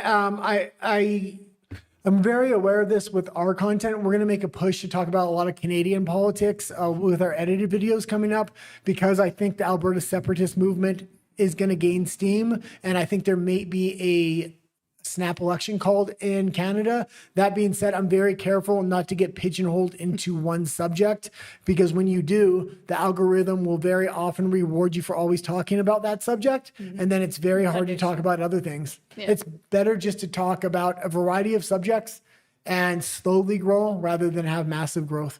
Yeah, because then once you stop talking about it, and we saw it, for example, during the Amber Heard Johnny Depp case, a lot of the lawyers and the commentators that got super big and got like millions of subscribers, then started, when it was over, they started either wanted to continue focusing on that when people had lost interest because the conclusion had come, or they pivoted and they started talking about other things and people just unsubscribed. So they lost a lot right after. Well, also they really pigeonholed themselves with the Palestinian thing. They went so deep on that rabbit hole. When other subjects come up that kind of contradict their core beliefs, they really shined a light on them. I'm talking about mainly in Iran. So when they're comparing what's going on in Iran with what's going on in Palestine, they're having a tough time kind of melding the two, I guess. Mm-hmm. But now let's move on to health and MAHA and education. I think those were the three. But the greatest danger of all would be to do nothing. And mostly, I think it's kind of intertwined this time with the two stories we have from Eric Matheny, says, quote, Gen Z isn't going out and millennials outgrew the binge drinking. That's not enough new blood to keep alcohol producers in business. Well, and you stopped drinking for about 10 years now. Yeah, and in, you're in pretty February, young. it's my 10-year anniversary of being sober. And I've gone quite a few years without drinking as well. Not quite 10, but I'm getting up there. 5 of the biggest alcohol makers in the world are sitting on what's described as a lake of unsold alcohol. $22 billion worth of inventory, according to the Financial Times, the result of people drinking less than they used to. And to think, there's still a week to go in dry January. 5 of the big... And we've also started seeing a lot of, for example, dry bars or sober bars popping up where people just go to hang out. Not as much as I'd like people to be going and hanging out, but we have seen, and I think this is also a reflection, and a lot of people have brought that up, of Gen Z also being too consumed with the online and with not going elsewhere, but also the loss of third places like shopping malls, where, I mean, in the 90s and early 2000s, that's what people used to do, and that's where people used to hang out, or coffee shops, which have now taken away a lot of the tables where you can sit at and talk to each other and just become either drive-thrus or mobile pickup, and everything seems to be moving, also fast food restaurants, everything seems to be moving towards less interaction between human beings and more interaction just with machines. And if you're not interacting with human beings, then if you're drinking alone, most people see it as a really sad thing. Well, or as a problematic thing. I've always had a secondary job as a bouncer security at a bar or a nightclub, and I've definitely seen the decline of people drinking generally. Now you have your hardcores that will come every day, but your casuals decreased year after year for probably the last 10 years, especially in Canada. And younger people. At the same time, you've seen the rise of coffee shops, but they're very different social experiences. Even with coffee shops that have tables, it's not appropriate to just go up to somebody at a coffee shop and start talking to them. Or in a bar, that behavior is more socially acceptable. But also inhibitions are lowered because at a bar people are drinking. And I do think alcohol should be seen as a lot more dangerous and detrimental, same as the green herb. I think those two should be classified and seen as something that is more dangerous than it is, especially for younger people. But at the same time, we're kind of getting rid of all of it, including the interaction and including the opportunities for people to be people. Well, and it was crazy how during the Jibby Jab era, especially in Canada, they absolutely closed churches, kept liquor stores open. That's another third place people could It go. was the one place they did not close in Canada. Everything else was forced to close except for liquor stores. And even after stores started opening, the first stores that were allowed open were bars, which was crazy. And And that's at the same time that they mandated churches stay shut. But we are now also seeing, especially in America and some parts of Europe, a rise of young men being interested in going back to church, and not just church, but some of the most orthodox or most traditional churches. At the same time, we're seeing Gen Z women taking a complete left, even further left turn towards insanity and towards progressivism and towards behaviors that are detrimental to them, and also ideologies that are detrimental to them. So this schism that's forming now without a third place and now without a social lubricant that I disagree with, but whatever, I think it's going to, with the population collapse we're seeing as well, it's just accelerating it. And it's like we're driving towards accelerationism. And yes, some young women do go to church, and some of them do have, fundamental morals and principles and don't do what most young girls are doing nowadays. But I don't think it's enough to even try to recover. I mean, this 2025 was the first time we saw a smaller graduating class in the U.S. than ever before. It's the first time that the graduating classes shrinked, not expanded. Yeah, it's fine. That should be like a it's fine if we have a shrinking population, but it's not fine when you have a shrinking population, especially with the type of economy we have. A capitalist economy works upon growth, and when you have a shrinking population, generally the economy is going to shrink as well. They need to re-outfit capitalism on how it's going to work with the shrinking population. Otherwise, you're really going to have two classes of people, the extremely impoverished and the extremely wealthy. As the population grew, we were able to have a middle class. So hopefully people are really thinking about this, but Canada's not going the right direction. I know that. But I think what could be correlated to all of this is what this from Vigilant Fox says. This teacher turned cognitive scientist shared a disturbing reality that left the room stunned. This was a little bit ago, but it's still prescient information. Horvath. I'm a former teacher turned cognitive neuroscientist who focuses on human learning. And I do not receive funding, nor have I ever, from big tech. So a sad fact our generation has to face is this. Our kids are less cognitively capable than we were at their age. Since we've been standardizing and measuring cognitive development since the late 1800s, every generation has outperformed their parents. And that's exactly what we want. We want sharper kids. Not this one. And the reason for this largely has been school. Each generation spends more time in school. We use school to develop our cognition. Congratulations, you see your correlation. Until Gen Z. Gen Z is the first generation in modern history to underperform us on basically every cognitive measure we have, from basic attention to memory to literacy to numeracy to executive functioning to even general IQ, even though they go to more school than we did. So why? What happened? What happened around 2010 that decoupled schooling from cognitive development? It can't be school. Schools basically look the same. It can't be biology. This hasn't had enough time to change. The answer appears to be the tools we are using within schools to drive that learning. 100% agree. Across 80 countries, as Gene was just saying, if you look at the data, once countries adopt digital technology widely in schools, performance goes down significantly, to the point where kids who use computers about 5 hours per day in school for learning purposes will score over 2/3 of a standard deviation less than kids who rarely or never touch tech at school. And that's across 80 countries. Homeschool. Well, there's a lot of new modeling for school kind of happening in the United States. So as much as the teachers unions, and there's a lot of other corruption within the school system, whether that's elementary school, high school, or university and college in the States, there are a lot of private institutions that are really cutting edge and trying new things. The United States has a very good model to implement new ideas, meaning they have 51 states. They can try different ideas and other states can adopt the ideas that are working. The problem is they're so divided ideologically, they're not willing to admit when the other side has maybe done something right and maybe we should implement that over here.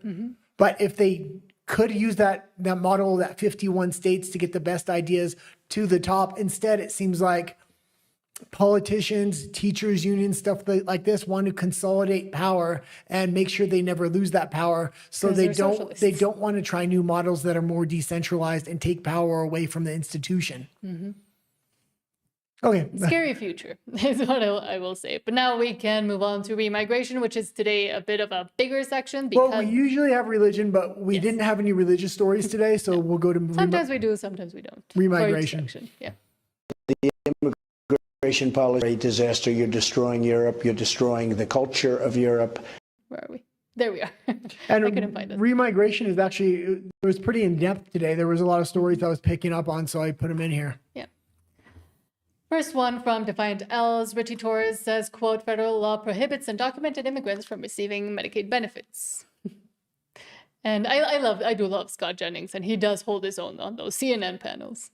Political analysis is wrong. I don't think it's unpopular at all to try to reform an entitlement program, to save it for the people who need it, to keep illegal aliens from getting welfare benefits they shouldn't be getting, to encourage people to go to work. I don't think these things should be shied away from by None of Republicans. that is true. First of all, I think Medicaid It's exactly true. It's exactly what's in the bill. Federal law prohibits undocumented immigrants Then why are from receiving 1.4 Medicaid million benefits. on it? Why are That's a 1.4 figment of your million? imagination. It's a figment of the CBO's documents. Let me explain the It's facts in the to you. CBO document. I'll explain the facts. Is it or not? Let me explain. It's not, actually. No, you are lying. No, that is not, it is not true. Okay, hang on a You're second. inventing facts right there. So Medicaid is Hold on, guys. You're talking about Medicaid- state programs. Medicaid is the most popular program after Social Security and Medicare. So $1 trillion cut to Medicaid, which is what Republicans just did, is not only bad morals and bad economics, it's bad politics. Medicaid is actually more popular than you, Scott Jennings. It has 70% approval rating among Republicans. How do you know what my approval More than rating 80% among independents, more than 90% among Democrats. It's political suicide for Republicans I think to it's get political Medicaid. suicide to come on as a member of Congress and lie about what the CBO says. So the majority of illegals on it. people who benefit from Medicaid are senior citizens and those with disabilities. Almost Yeah, all I would disagree Medicaid with funding goes toward the elderly, the disabled, children, and working adults. That's who it's for. And that's It's not for and illegal. those are the people for whom it's principally benefit.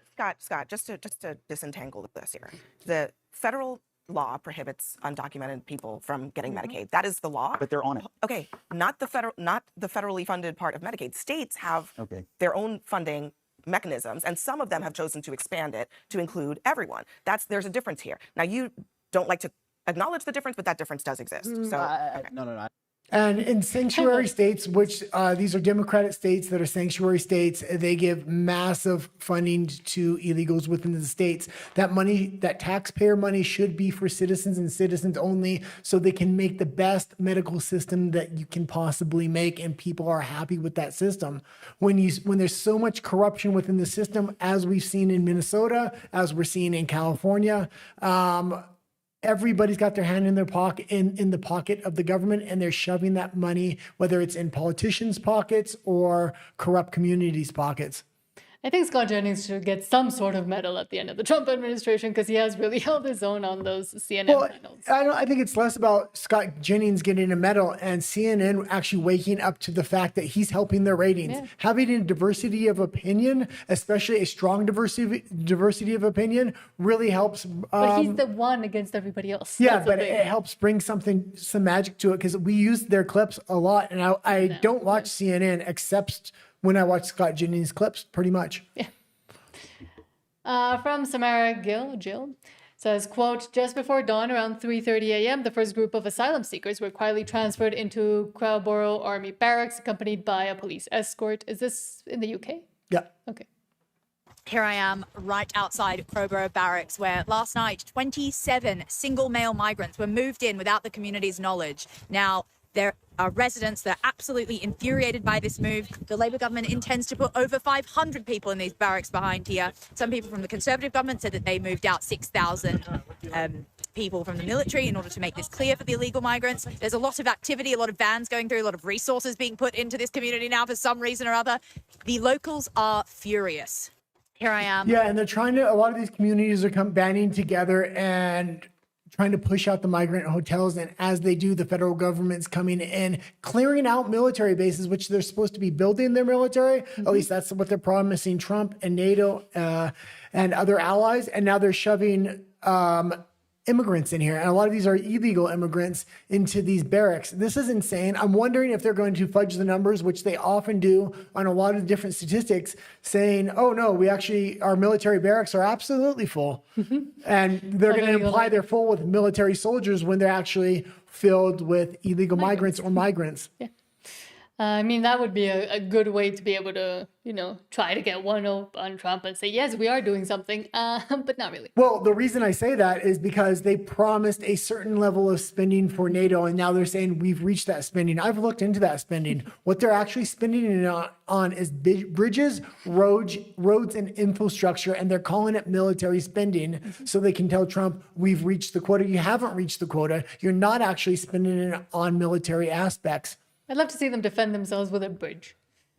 I almost said from None of the Guy. No, from Lips of TikTok, because I read our Maybe logo. one day we'll be that big. Yeah. From Lips of TikTok, quote, Chance Wilkins, who threatened to end ICE agents because they are terrorists, was also arrested by police after he allegedly attacked someone with a baseball bat. Okay, we'll scroll down. I think the original clip is here first. We'll watch some of that. Yeah, hold on. This is the real guy, and I've known about him beforehand. So this isn't makeup or anything else. This is a real guy. He's fairly famous on the internet. Is it me, or does he kind of look like a Somali immigrant in a different No, color? he's No, I said in a different color. He's from Appalachia. I know, but in a different color. I was making a joke. To any ICE agent that thinks they're going to come into my home and terrorize me and my family, you will be met with lethal force. I will kill on sight, and I will shoot to kill if need be. ICE agents are not allowed in my home. If you come into my home to terrorize my family, I will see you as a threat, and I will you can kill leave it there because he gets a little bit graphic with the language. And so he made that statement online. Then I showed up at his door. His reaction was completely different. It's rather hilarious. Good. Hey, Chance, we're going to be turning around, put your hands behind your back. Why? What's that? Why? Because you're on your back. Why? Listen, can I talk to you guys for a minute? Relax. What? Stop, Chance. Why? Relax. Calm down. Mom, please relax. Stop. Calm down. I'm scared. I know you are. What is he being arrested for? Why? They were on our. Can I show you something? We've been told that we can protect ourselves here. Yes, we can. We got a witness that said. No, listen. I have. We got a witness. One of your neighbors that said that. Can I show you? Can I show you something, sir? Before you arrest me, can I please show you something? What are you gonna show me? These guys threatened me. Okay. I have proof. Okay. You still can't go out onto a sidewalk. And Listen, with a baseball bat. listen, sir. Can I be honest? You need teeth. Sir, can I be honest with you for a minute, please? I would normally have a little bit of sympathy for somebody, but when you see the pre-context of this, and then he had an incident with a bat with somebody as well, but then the way he was talking beforehand, and then now he's crying when the police come a knocking, it's just something else. Hold on, because I was going to find some. Oh, I just.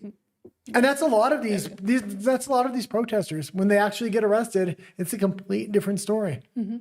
And I will say, like, all those white ladies that are trying to be saviors and go save Karens, white awfuls, all those awfuls that are trying to go save and interrupt ICE, they look exactly the same as this guy in my eyes. Like that's what they sound and look Maybe like. a little bit more hair on top. Some of them, not that much. But we were talking about this as well from Red Wave Press, quote, pathetic. The failing New York Times is dumbfounded and has no idea why crime rates have dropped so dramatically under the Trump administration. The headline was, what's behind the staggering drop in the murder rate? No one knows for sure. What could it be?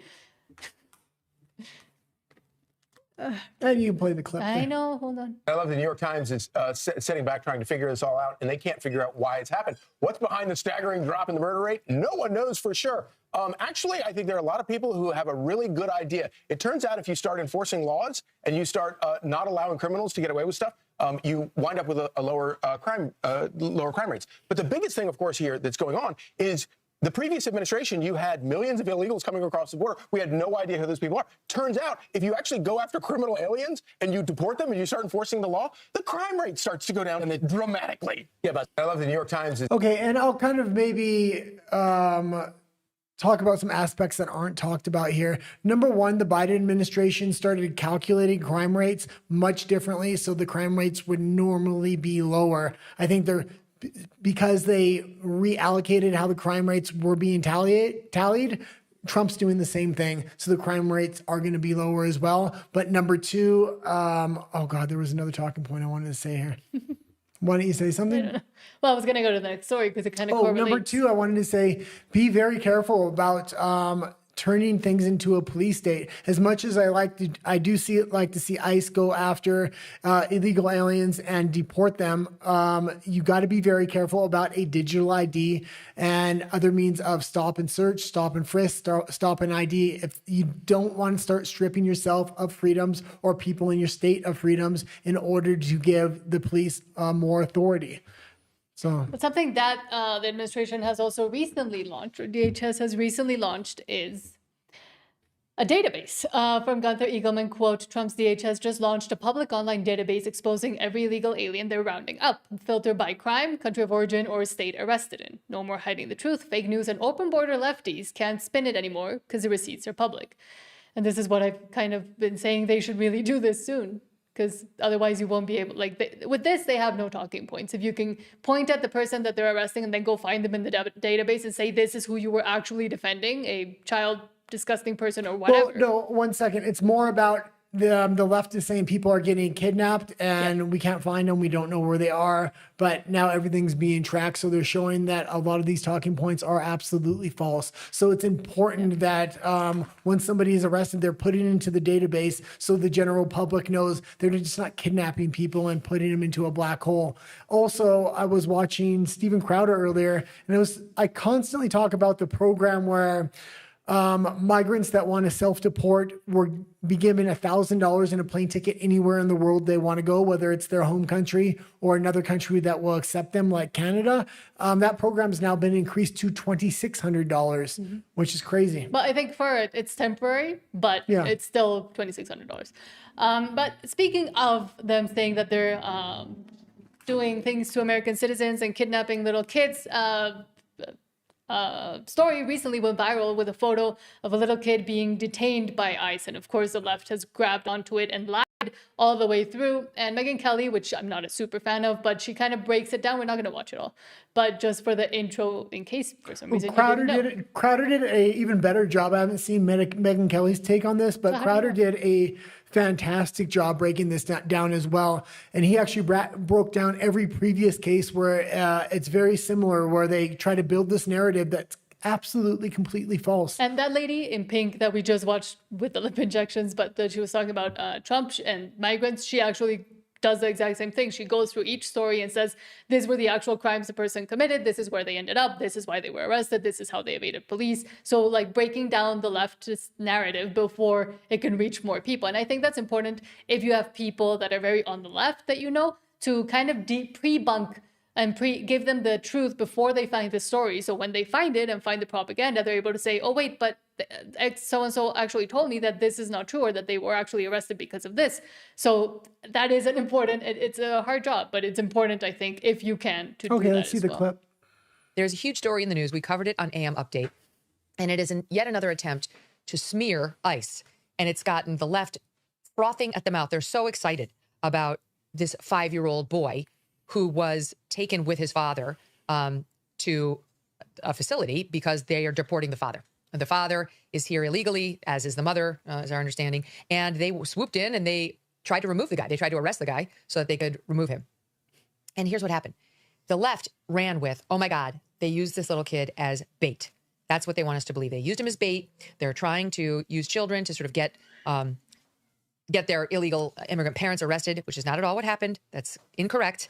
And that all came, as far as I can tell, from one person who was at the school district who decided to weigh in and use that term. They used him as bait. And ICE has denied that entirely. And the facts do not support that either.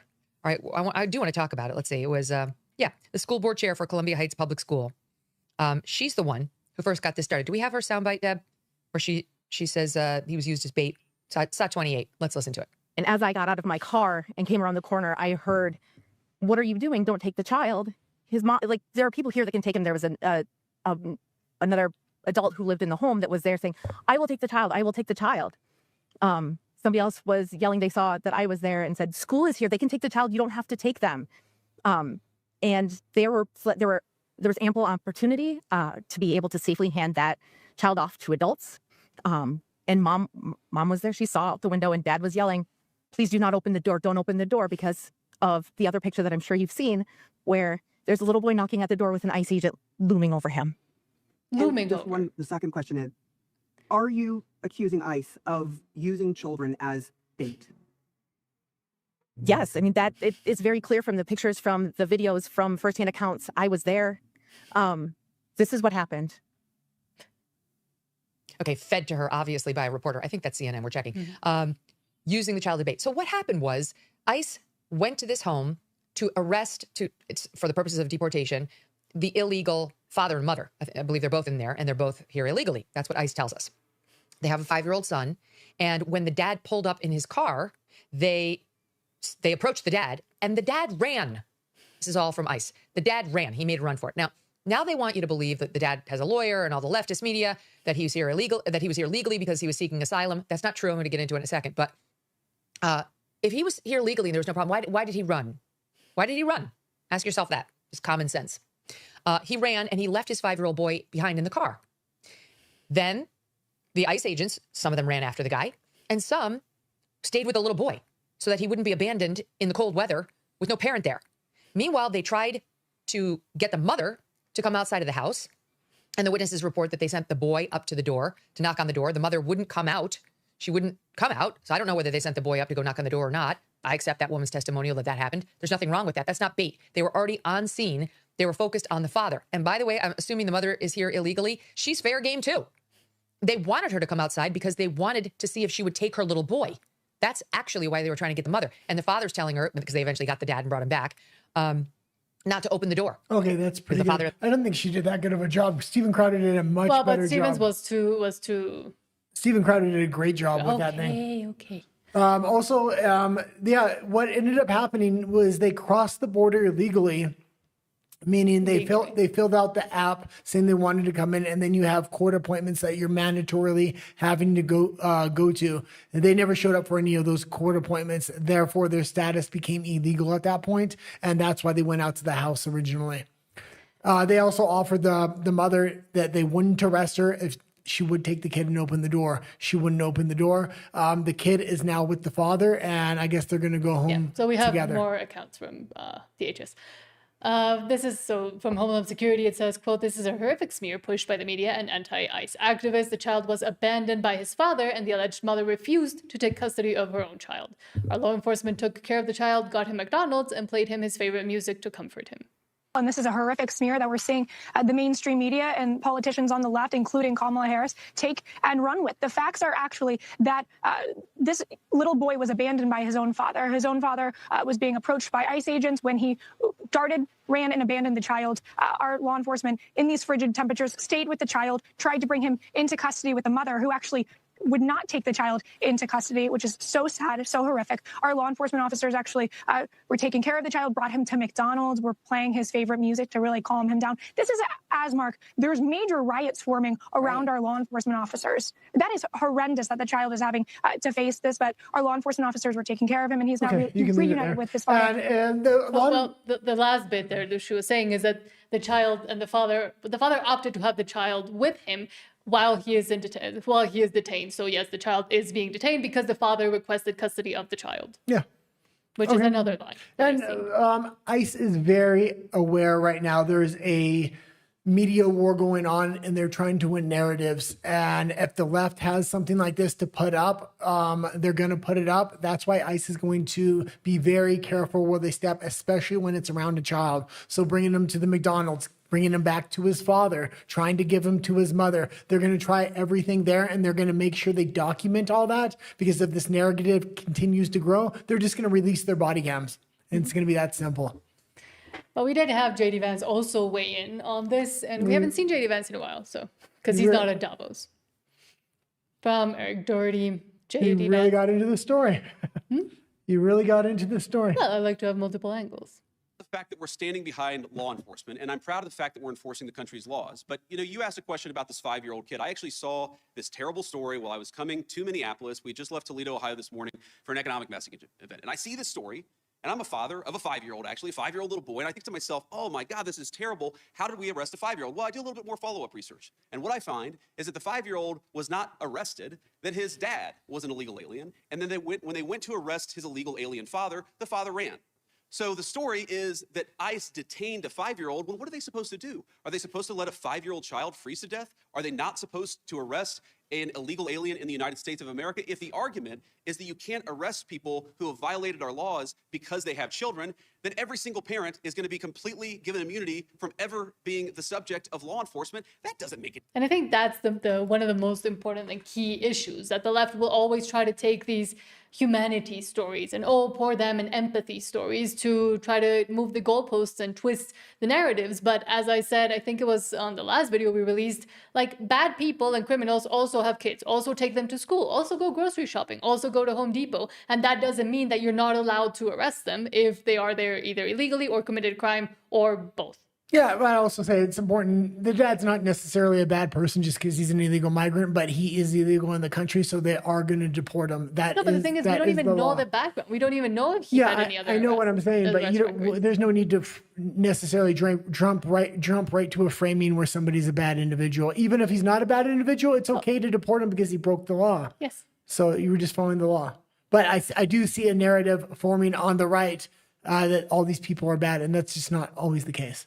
Not always the case, but they have broken, if they're there illegally, they have broken the law. And I'm saying they have broken the law, but you don't have to go another step further. No, but what I'm saying is, paint this huge narrative. No, but the left's narrative is that they're all innocent and they're all babies that they have to take care of, which is also not true. And they refuse to see that there's evil people in the world. Let's read any comments and then go into U.S. politics if we can. Nan says, cook rice, not ice. It's hard to cook rice. And MUA says, Meghan and Candace recently made coverages against Brooklyn Beckham. Tell us something about these two ladies. They have very similar opinions, and on Meghan Markle as well. I kind of wanted to cover the Brooklyn Beckham story because I do know a bit about it at least. Oh, I know nothing about it, but I seen it kept popping up on my feed. So I'm like, what the hell's going on? So why don't you tell us a little quickly? Bit? Yeah, because I don't know what's going on. The past 4 years, Brooklyn Beckham, who is the kid of Victoria Beckham and David Beckham from England, they're essentially the non-royals of England, has been having back and forths in the media and smear stories on both sides between parent and nepo baby child, Brooklyn Beckham, who is the oldest child. He recently got married to Victoria Peltz, I want to say, or something Peltz, who is a multi-millionaire, also nepo baby. And apparently her and Victoria Beckham don't get along, but that has caused a lot of roughness in the family dynamic. And for the past 4 years, there's been stories that like he he said, they said kind of thing.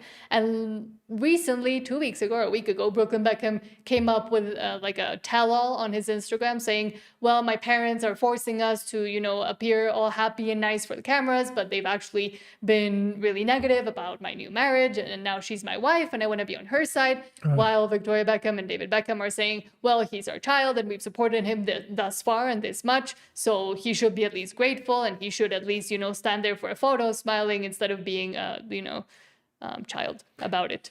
Yeah, I do like David Beckham. Victoria Beckham, or his wife, is just something else. She likes They're funny together. She likes to virtue signal that she grew up either middle class or poor. Her dad was driving a Rolls Royce. That was one time from their documentary. Yeah.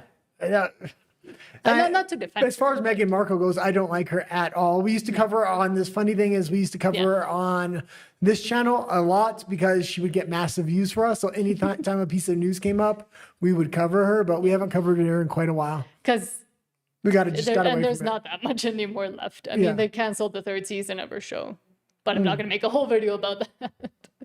Okay, let's move on to the USA. But I mean, if more stuff comes out about Brooklyn Beckham, I might do something. Were there any comments? That was it. Oh, that was it. Okay, let's go into U.S. politics then. The USA. Hold on, because now I have to do 2 things at once.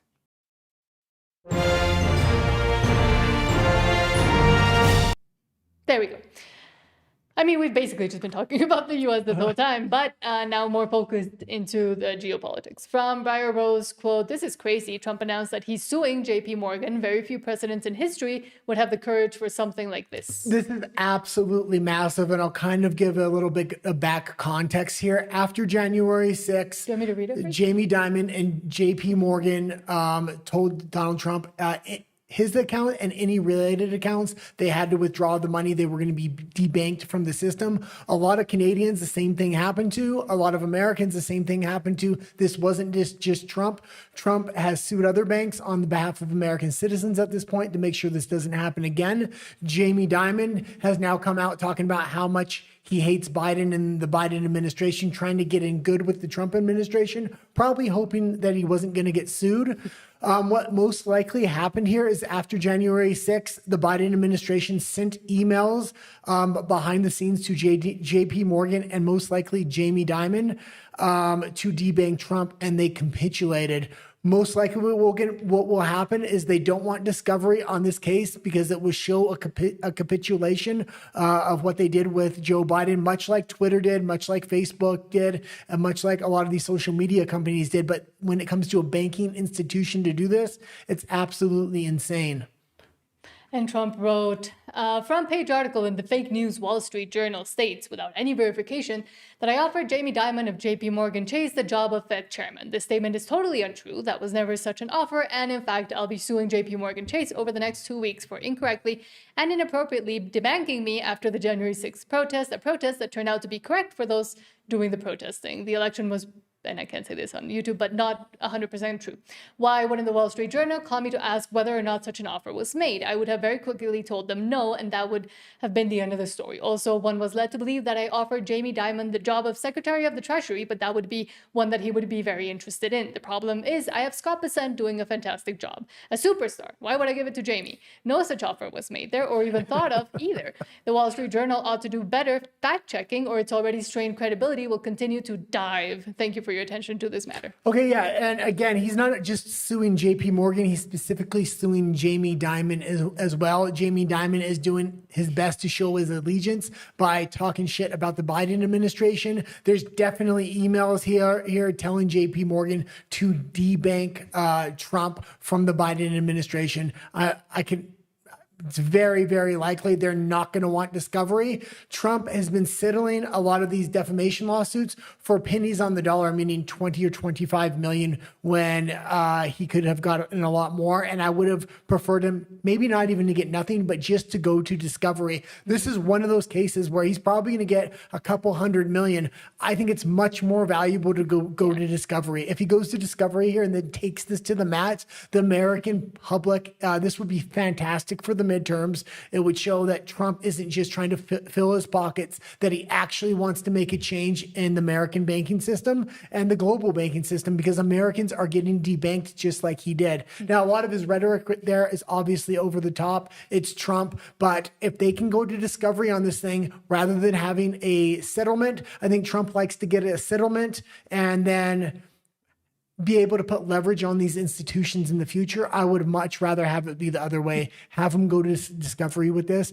Maybe it's just because I've lived in Canada and we actually started our YouTube station with the truckers protest, and people were getting debanked that went out to those protests. And getting their trucks taken away too. Yeah. But in a crazy, not pretty obvious twist of events from Wall Street Apes, Washington state Democrats, of course, created a bill to allow illegal aliens to become police officers. And we have a couple regular watchers that are actually from Washington State. Yeah, I feel for you because I used to work in Washington State and lived there for quite a while. They have just been going way too far lately, and this is absolutely insane. And if other sanctuary states start doing the same, I think it's a way to kind of push back against ICE and the narrative that's going on. But I don't think this plays well to moderates at all. So Senate Bill 5068 will take away the U.S. citizen requirement to become a law enforcement officer in Washington. Legislation we are tracking in Olympia is trying to take away the U.S. citizen requirement to become a law enforcement officer in this state. Senate Bill 5068 is sponsored by former Snohomish County Sheriff John Lovick. Senator Lovick's bill would allow non-citizens to become police officers and first responders as long as they are legally authorized to work in the U.S. The measure would also open up these jobs to DACA recipients. Senate Bill 5068 was one of many bills on the agenda for all senators today who gathered on the floor to discuss policies for the first time this session. This week, and you may be asking, why are they making this policy? A lot of the states are preparing for when ICE does come into the state. They want to make sure the local police are subservient to state officials. So the state officials will say, do not cooperate with ICE. They want to make sure they have a force that will not cooperate. If they can hire illegals, they're guaranteed to have that. We're seeing in a lot of these states where ICE is going in, the local law enforcement is disregarding a lot of the orders of don't cooperate, and they're actually cooperating with them. And this is literally, as Gadsad has said, it's suicidal empathy. Like, that's what they're doing. Imagine how bad this could turn out. Also with, for example, DACA recipients or people that, may be allowed to legally work. But what is the message that they've been receiving also from their own state about what ICE is and does? That they're the Gestapo, that they're going to go get them. That, of course, they're going to have like a very angry animus towards them, and obviously will want to do, or not just not cooperate, but maybe enforce the law as they see fit, which is even more dangerous also for actual American citizens living in Washington state. Oh, and this, you're probably going to want to talk about this, but it is from Trigonometry, quote, Davos analysis with presidential advisor Dr. Pippa Malmgren. Okay, I'm glad you could say her name because I couldn't say her name very well. But I just randomly click. So let me just read what's it. Okay. So Dr. Pippa breaks down Trump's 2026 Davos speech, Greenland controversy, tariff shifts, NATO critique, transatlantic tensions, and the impact on markets, geopolitics, and global security. So I randomly clicked on this trigonometry interview, and once in a while they have good interviews, and sometimes they don't. I sometimes agree with them, sometimes don't. That being said, she came on right in the beginning. She was caught on the curtains, so she was trying to get off of there. She kind of looks like my grandmother, old and maybe a little bit dim-witted. That being said, as soon as she started speaking, it was like, oh my God, this girl is a geopolitical genius. Her father advised 4 different administrations. She was involved in politics somewhat as well. Her takes are completely different than anybody else in the geopolitical analysis space. A lot of it is actually related to space, the space race, and how that's related, which I had no idea on how a lot of these dots actually connected. I highly recommend following her, highly recommend watching this interview. It was an absolutely amazing interview. I have a few people for geopolitics I go to on a regular basis. People like Robert Barnes, Tom Longo. I'm going to be the Duran. I'm going to be adding her into one of these people I check in on a daily basis. She doesn't have a channel, but she does do a lot of interviews, I noticed. And I was looking back at some of her interviews from 2018. She was pretty bang on then as well. But she has a lot of insider information, and a lot of theories that nobody else is kind of pitching. You want to watch a bit or no? We can just watch the first minute or so, just so people get an idea. But I rarely recommend people. I'm definitely recommending this specific interview. She actually lives in Greenland as well, so her take was pretty great. Everybody, and welcome to this very live, very special report on everything that's been going on at Davos and, of course, Greenland. We are joined by a former guest of ours, been on the show a number of times. She's advised 2 U.S. presidents, I think, Pippa, I'm right in saying, Dr. Pippa Malmgren. And your late father, who was someone we both really respected as well, advised 4 U.S. presidents. So collectively, I think you've got a hell of a lot of knowledge about this. And behind you, we can actually see Greenland, which is a country didn't really expect to become relevant in or a territory, but it has. So first and foremost, crazy stuff's been going on at Davos, so much to talk about.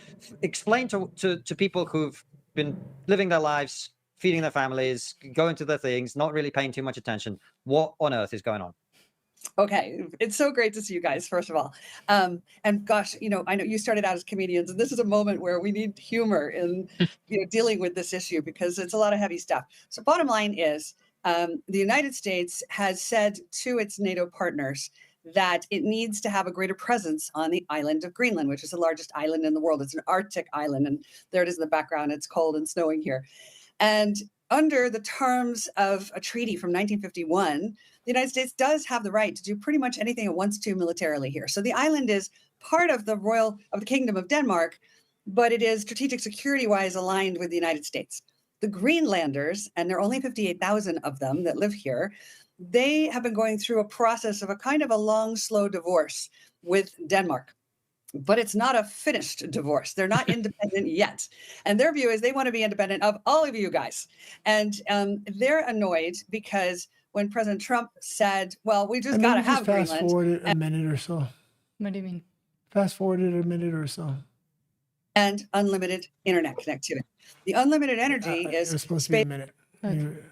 Well, I can't. Okay, scroll. never mind. She really starts going into how Greenland is connected to the Space Force and satellite technology that comes down through the North Pole, and they have to protect that strategic location because that's where a lot of the satellite information comes out to and then goes into the internet cables globally. And it's a huge weak point for the United States, and that's one of the big reasons they want to do that. But the points she goes into there are so fringe, so you would have to be in the know to know a lot of what's going on inside Space Force. And I was actually pretty impressed by a lot of the theories she had. She goes outside of Greenland and they go into different geopolitical subjects, and she just has a different take with different information a lot of other people just didn't have.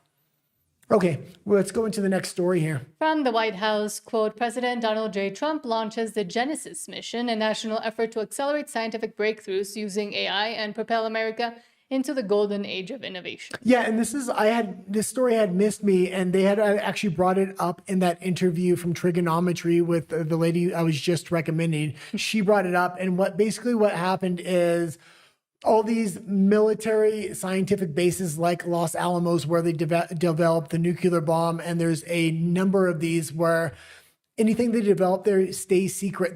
Trump is going to open these up, and he's going to allow a lot of this information out for ordinary scientists that don't have top secret clearance, so they can take a lot of this technology and bring it to the private industry and start making patents on it, so the United States can be first in technology again.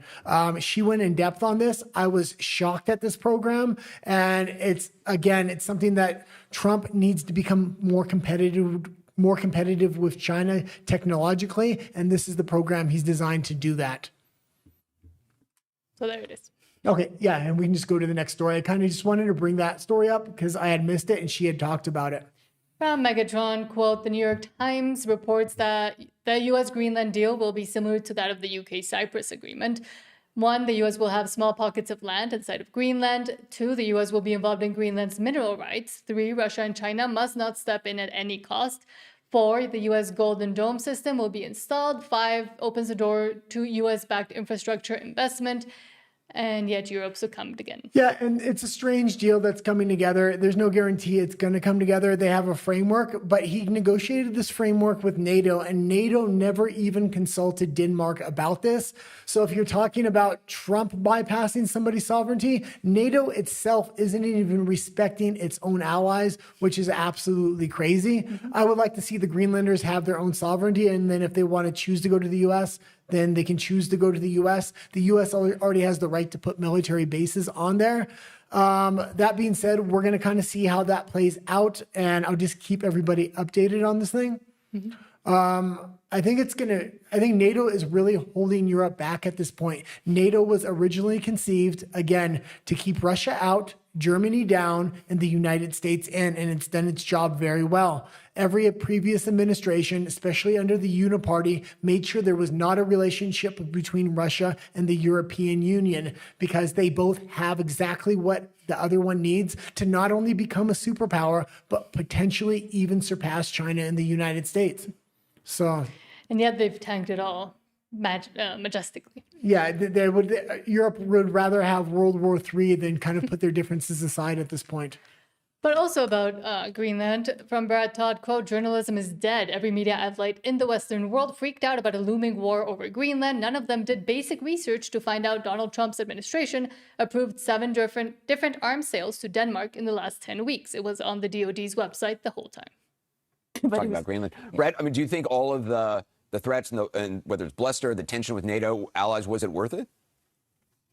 Well, first off, I don't think we were ever going to use force. It was never, he only said I wouldn't take things off the table, but he likes to say I don't take things off the table. But, you know, Anderson, in the last 10 weeks, the State Department has approved 7 different arms sales to Denmark. Now, only one other country has had more arms sales approved, and that's Taiwan. And we've approved them for about 20 different countries. Nobody's done more than 2 except Denmark and Taiwan. So we were not about to fight a country we've been selling Hellfire missiles to for the last 2 months. And I think a lot of this rhetorical talk here, you know, the European Union probably got a little bit further out for domestic political reasons. I think the president also maybe ended up further out because of domestic political reasons. He knows that the Republicans base loves to hear his muscular talk, and they know that he wants to be seen as a disruptor of some of the status quo and what he thinks have been stale alliances in the past. And I think he was trying to accomplish that as much as anything. Although today I'll note he did say how much he was committed to NATO and how we would have their back if they got in trouble. Okay, and again, I'll kind of go back to the interview on trigonometry. She framed this in a way I had never heard it framed before, and then she gave in-depth analysis of why she framed it this way. And she said, the Greenland and the Ukraine are really the divergence of whether we're going to go to Star Wars or a Star Trek future, meaning the war in Ukraine represents Star Wars. Everything that's happening on the ground in Ukraine is interlinked with the Space Force, and a lot of those weapon systems absolutely rely on satellites that are in space, Starlink, and a lot of other assets that people just aren't aware of. If we continue to go down that Ukraine war, we're going to use our space assets for a Star Wars type of future where we're competing through war in space. If we go towards Greenland, not necessarily to conquer Greenland, but if the United States can put a presence on there to secure the technology within the North Pole that they need. And there's a slew of technology I didn't know about. I highly recommend, again, going to watch the interview and she'll kind of break it down. But we can go towards technological advancements such in a Star Trek kind of universe rather than go for a warfare kind of advancement. So, okay, let's go into Star Trek, not Star Trek. Yeah. You used to watch Star Trek, didn't you? I watched both of them. Before my time. I like Star Trek The Next Generation a lot better than Star Wars. Yeah, Star Trek The Next Generation was the best series in Star Trek, by far. Never watched any, so I wouldn't be able to say. But let's go to Marco Rubio. From Mariana Fall, quote, "Secretary Marco Rubio goes straight for the throat, not a board of peace, a board of action." Yeah, and I don't know if this thing's going to actually come together. A lot of nations are saying they're just not going to be a part of it, especially in the European Union. After Mark Carney's speech, they're turning down the offer. Trump's reneging the offer to Mark Carney to be even part of the board because he feels like he was slighted. We'll see who actually comes out for this thing. Supposedly they had 59 or 60 member states that were willing to join. Just a board of peace. This is a board of action. Just like President Trump is a president of action. A lot of times people like to give speeches. I've been to many of these forums, and they're not useless, and they're not, they have utility in many cases. But oftentimes in international affairs, we often find ourselves at events where people are reading these scripted statements, these strongly worded letters that they put out, but no action. Nothing happens. This is a group of leaders that are about action. And the President of the United States is a president of action, of getting things done. And today is the beginning of that, of a new era and a new stage that we think is so important as a model to the rest of the world of what is possible. Just the Board of Peace. And this is supposed to be kind of like a new UN, not necessarily going to replace the UN, but he feels like the UN doesn't actually get anything done. It's too corrupt. So he's trying to start this board. Now, if he does start this board, even if it is only 50 or 60 countries, but they actually do get things done, it could slowly replace the UN, and you would see more states come into this board if they see it as a agency of action. And I mean, especially now when the UN has been discovered, as we continue to talk about the levels of corruption, the levels of debt they're in, the levels of actual worry that they're in, because it's fragmenting and the ideology that they used to espouse is no longer even worth it in the world that we're living in today. Well, and he offered, and they don't want to change. He offered a seat at the table to Russia, as well as a lot of UN leaders. I'm not sure if he offered a seat to China, but if he did, you're going to really need China, Russia, and the United States at that table, because they're the three big military powers, and they will be able to get shit done, especially in their region. And it opens up public doors of communication, because right now I've theorized a lot about the ARC alliance, America, Russia, and China, but it's really tight-lipped and nobody knows the communication that's going on. So people are uneasy with that alliance. If there was something like this where people knew they were cooperating to kind of put guardrails on nuclear powers, it would be a good thing. Let's go to Minnesota. From Kristen Robbins, quote, Tim Walz's appointee in charge of state accounting and finances said they do not have the tools to hold agencies accountable for fraud, despite it being their job. Yeah, and this is absolutely crazy. This is in Minnesota, where all this Somali fraud and corruption is kind of going on, and now it's being uncovered. They don't even have a means to punish anybody if they find anything out. Well, they don't care because they're obviously involved in it, in my opinion. First of all, they're denying this was even happening in the first place. More and more evidence is coming out on a daily basis, so it's hard to deny at this point. But they want to call the Trump administration racist and everything else. Those digs just don't land like they used to, and especially when you have hard evidence coming out like this, that they don't even have the framework to punish somebody if they catch somebody with fraud. You view your role as supporting agencies to do their job, but not holding them accountable. Am I understanding that? Madam Chair, we do not have a tool to hold agencies accountable. So what would that tool be? What do you need? Because under statute, that is your responsibility for internal controls. So if you don't have the tools and it's yet your statutory responsibility, like, what do you need? I want to be clear that when you look at the state statute, subdivision 8 of 16A.057 specifically states that the head of each executive agency is responsible for designing, implementing, and maintaining an effective internal control system within the agency that complies with the requirements of the subdivisions. I know you're asking the question of what do we need to hold agencies accountable? I would view that differently, and that would be to say, what do we need for agencies to be successful? Okay, I would just like to point out that in statute 16A 057, it says the commissioner, meaning of MMB, is responsible for the system of internal controls across the executive branch. Sub 1, safeguard public funds and assess and assets and minimize incidents of fraud, waste, and abuse. That is the responsibility of the commissioner of MMB. And Chair Robbins, the way that we do that is by creating a framework for agencies to use and providing support and resources and tools for them to use in order to identify and implement their own internal controls. And when they fail at that, what do you do? Go ahead. Chair Robbins, what we do is step in with support. Let's support them to rip us off and make sure that the accountability. We ensure nobody can find out. Make sure the accountability is done by the robber themselves. This is absolutely absolutely crazy. And hopefully this gets more widespread coverage so the American people know that this is a system issue, meaning they don't have any way to root out corruption. They actually want to promote corruption. They want to get this money into the right hands so that money circulates around to the DNC and other political. And to them eventually. Yeah. But next, a man that I respect for buying Twitter, but also scares the CRAP out of me for the things he says sometimes. Yeah, and I was surprised he showed up at the World Economic Forum this year. A lot of his speech was inconsequential. I don't like robotics as much as he does, but this was probably one of the more consequential things that he did say. Average productivity per robot times the number of robots, right? And actually, my prediction is in the benign scenario of the future that the robots will actually make so many robots in AI that they will actually saturate all human needs.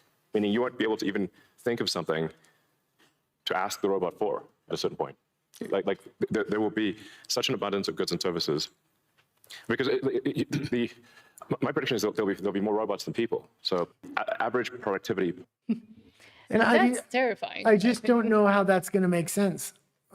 People with a lot of money, will have money to buy robots and have them do everything they want.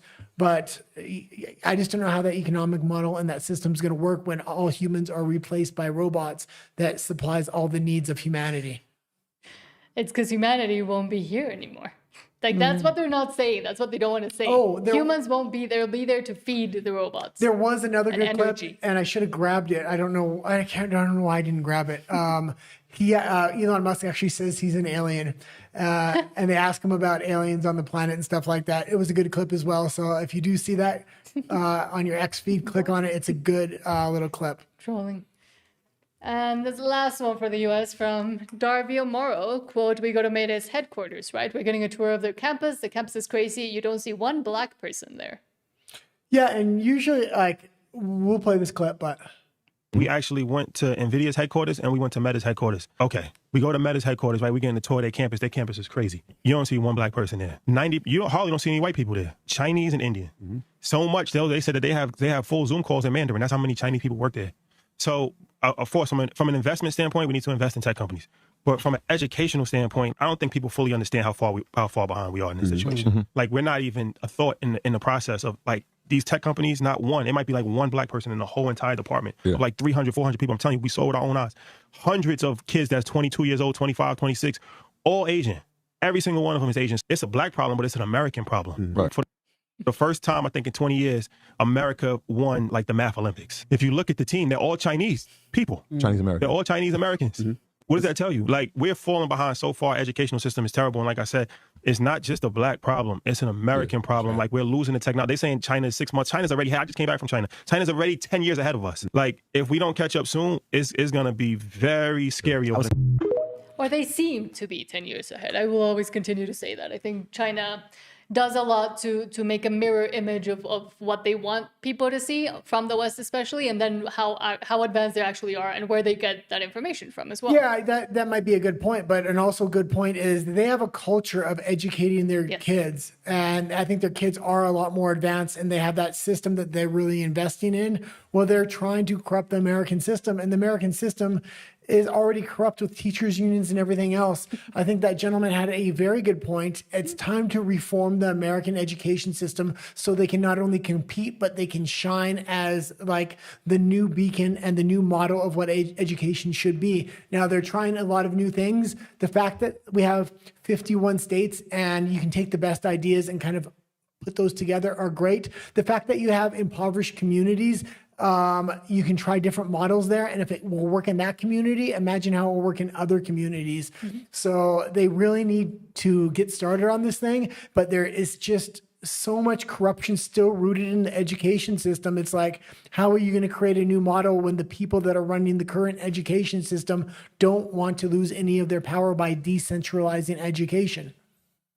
Yes. Okay, let's go read any comments and then go into Canada. Yes. So Trent Briggs, Trent Briggs says, yes, Trump should sue Chase. Sorry, that's a hard thing to say. But yes, exactly. And also, not just for him, but for all the other Americans that have gotten debanked. Nick Fuentes is an example. Well, I'm going to say this, and if you watch the show, you know I'm a regular Trump supporter, but I will call him out when I don't like things that he's doing. If he takes this to court, which obviously he is at this point, he should not settle. This is one case we don't want you to settle. We want to get the discovery. We want to see the emails of how they were trying to debank the president, because if they were debanking you, that means they were trying to debank a lot of other American citizens, they being the Biden administration. It's almost guaranteed this happened. We want to see some follow through this time. We don't want to see you put $200 million in your pocket. We actually want to see the discovery. When he sued a lot of these when he sued a lot of these media institutions, he took small bribes, 20, 25 million, and then nothing came out. There was a non-disclosure agreement. What we want to see here is the actual discovery, and we want that to be very, very public. And Nan says, good for him, for Trump, and suing. Well, I'll say good step one, but if he takes any kind of settlement, I'll be speaking up against it.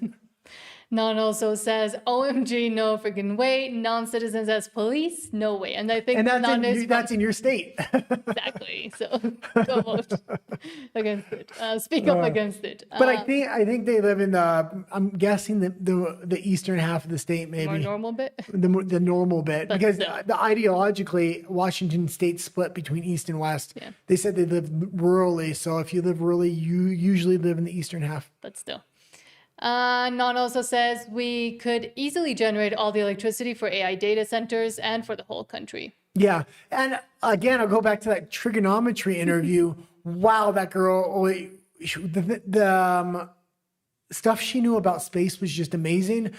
Why they want to mine on the moon, they need a lot of the minerals that are in the moon dust on the moon for nuclear fusion. They found a patch of it in Minnesota. They've done experiments with it with nuclear fusion. They need it in a much larger quantity. I learned a lot from that interview, but yeah. So go watch it. Pippa. Yeah. Very hard to say her name, something but like that. Yeah. Okay, but let's move on to the hellhole of hellholes, Canada. And there was actually a lot of stories on Canada. I think Mark Carney's speech he gave at Davos really got a reaction, not just within Canada, but globally. So there was a lot of news popping up there.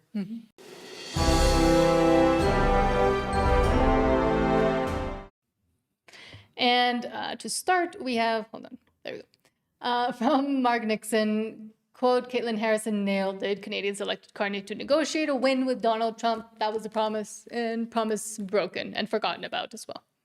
Okay, so Kate, just going back to the issue of not having a trade deal, and I know a lot of people would prefer to have this settled, but the UK and the EU did have whatever they have. They thought it was settled, then they got threatened with tariffs unless Denmark gave up 90% of its territory. Now that's not where it's apparently ended up, but they're giving up chunks of Greenland to him because he demanded it or else, right? So how do you reasonably get a deal with an administration that is acting like this and treating its partners like this? I mean, I just don't know what the path is. Well, you start by getting back to the table, and the Prime Minister was elected to do just that. He said he was the right guy for the job in order to get back and have, again, his words, a new economic and security partnership with the United States. I know the last 9-10 months has been disruptive. I think that's putting it lightly.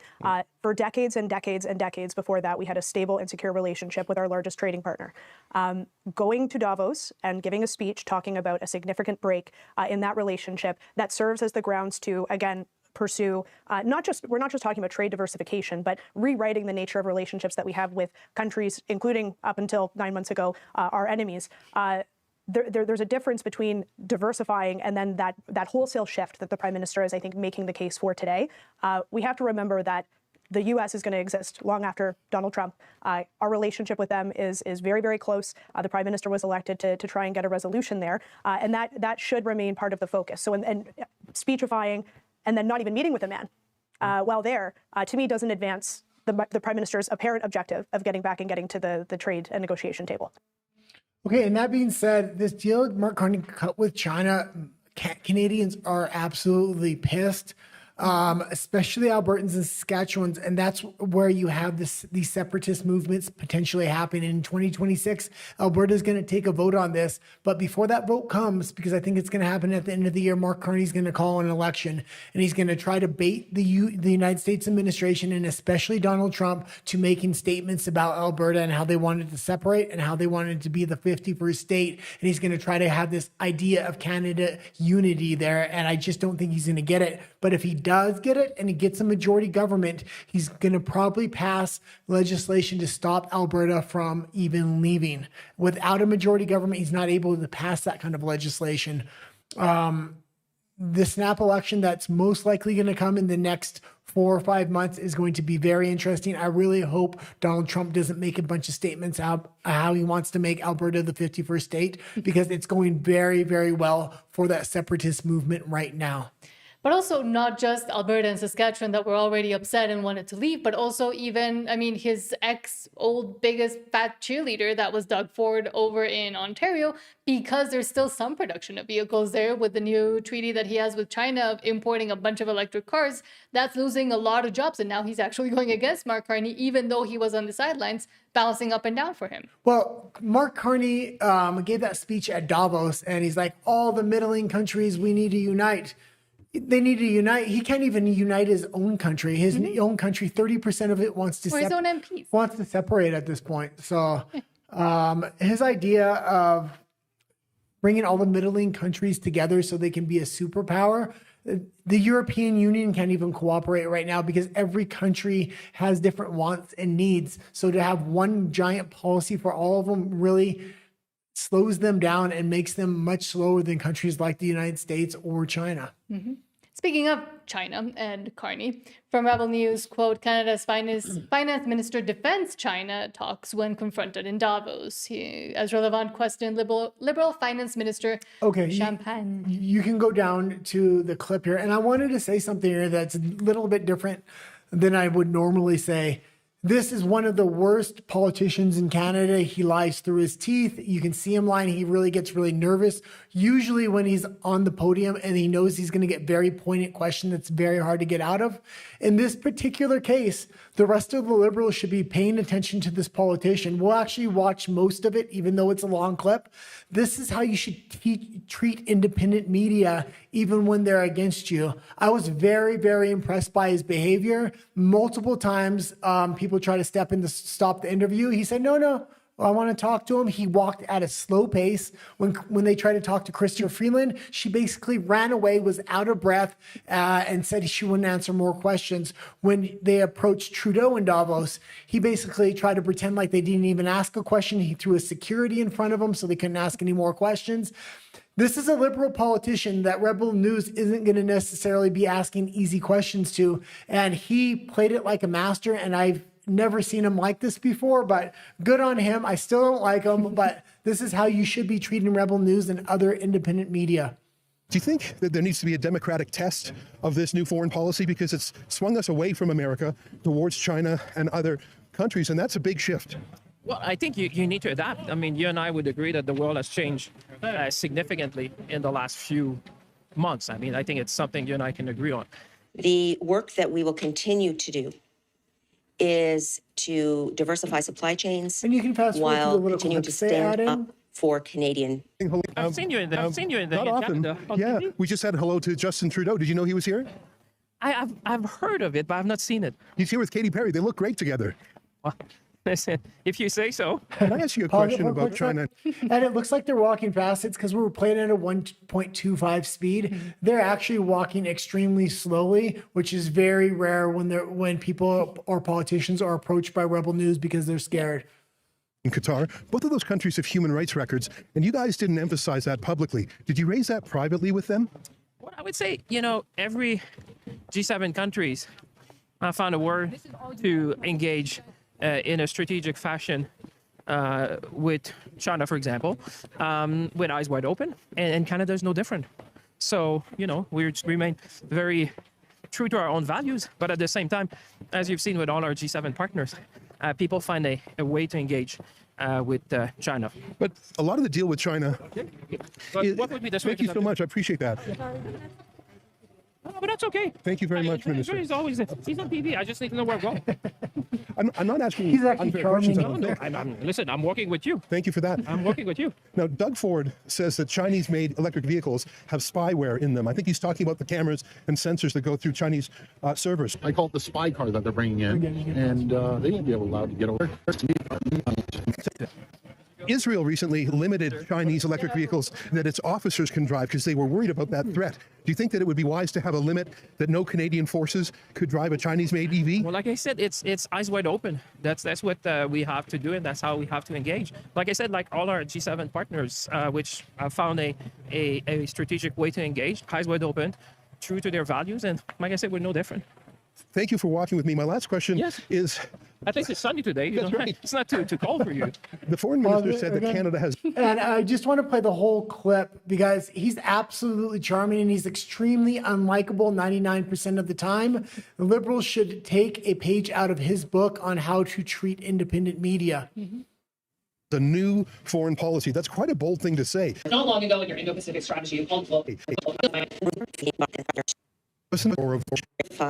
our trading partners and to grow non-U.S. trade. It was never really raised in the election. There wasn't a debate or a vote in Parliament. Do you think that there needs to be a democratic test of this new foreign policy because it's swung us away from America towards China and other countries, and that's a big shift? Well, I think you need to adapt. I mean, you and I would agree that the world has changed significantly in the last few months. I mean, I think it's something you and I can agree on. And therefore, you know, you're well advised. You have to show humility, and humility is to say if the world changed, you need to adapt to new circumstances in the world. And that's what we're doing. But like I said, if you look at our partners around the world, they've also adapted in light of this different world. We see the speed, scope, and scale of change, which is quite unprecedented. Some would say you have to go back to 1945. Some would say you go to the fall of Berlin Wall. But that's why you need to adapt to this new reality to protect Canadian interests, to promote Canadian interests. And that's what we're doing. Last question, and thanks again for talking with me. Well, I got one last. It's a very short one. This is like one was the question. This is the follow-up. It's a deficit. I'm having a follow-up, right? Okay. It's the HST on top of my other questions. Yeah. But we do it for first-time home buyers. Okay. And cancel the carbon tax. Woo! Did you report on that? Those are good news. You know what? You've got a lot of good news. Last question. But watch out, and this, I promise, it's the last one. The United Kingdom, Germany, other countries sent a handful of troops to Greenland as a symbolic statement. Do you know if Canada is thinking of sending any troops to Greenland as a symbolic statement? We will continue to support around the world. I would refer to the statement of the Prime Minister. Say we've been very clear in our principle that the future of Greenland is for the people of Greenland to decide in Denmark, and we've been very clear about respecting the territorial integrity of Greenland. Minister, thank you for walking and talking with me. I really appreciate it. Pleasure. All the best to you. Yeah, I'll see you again. I hope so. Thank you, Minister. You've done a great job. Be careful because it's tough to walk backwards. Yeah, he's got the tough job with a big backpack. Thank you, Minister. Thank you very much, Minister. That's Francois-Philippe Champagne. And let's just get his reaction here because he talks about him. I don't think he gave him enough credit, but he did give him a little bit of credit. Carney's Minister of National Revenue. He had other portfolios under Trudeau as well. It wasn't a particularly substantive conversation. I asked him what I thought were simple questions. He basically gave me a bland message track for each of them, but I'll give him this. He did not shoo us away. And when one of his assistants tried to shoo us away, he said, no, I'll talk to them. That's a rare Liberal willing to engage in conversation with Rebel News these days. And fantastic for him, even though I disagree. I think there were bland answers, and I don't think there were real answers. He treated Rebel News with a level of respect no other politician at Davos did. And even though I dislike him, when I watch his clips, I'll actually start listening to what he says again because I absolutely hated that finance minister, and I still don't like his policies. But good on him for actually treating independent media with not only respect, it seemed actually genuine. Yeah. And he talked to the camera guy, shook the camera's guy head, said, it's hard to shoot walking backwards. I've been in that situation with you. Same. Good on him. And I hope more Liberals actually start treating independent media with respect, because if they do, I think they'll find that they'll get a much better result.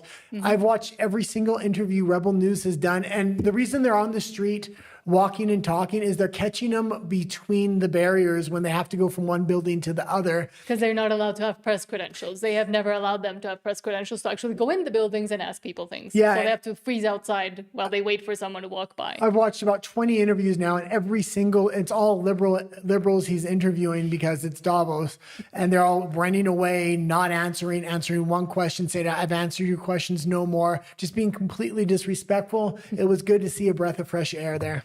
Yeah, he's funny. Like, he's funny in a he's awkward way. Well, everybody hates him and they call him the Chihuahua of Canada, but he was actually kind of nice accurate, there. actually.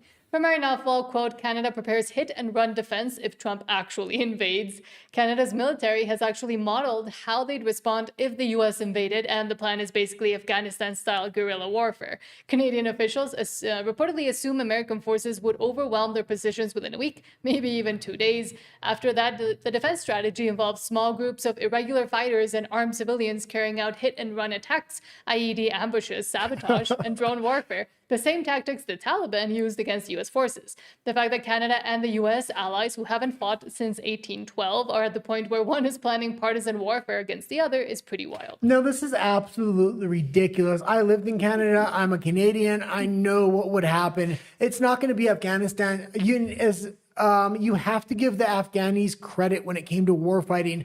When first they fought Russia, which was one of the major world powers, and then they fought the United States. When they first fought Russia, they had no weapons. They were literally throwing rocks at tanks, and if they got run over, then they would die. And they were willing to give their lives. So even if Russia conquered cities, there would be nobody to kind of rule over. Eventually, they allied with the Americans, and the Americans gave them weapons. A lot of people don't know this, but if you watch, I think it was Rambo 3, that movie is at the end of the, they dedicate the movie to the valiant people of Afghanistan, and Rambo actually fights with the Afghanis in that movie. After that war was over and the Afghanis successfully defended off the Russians then armed them against the Americans, and they successfully defended against the Americans. They just outlasted them, even though they got their ass beat every day.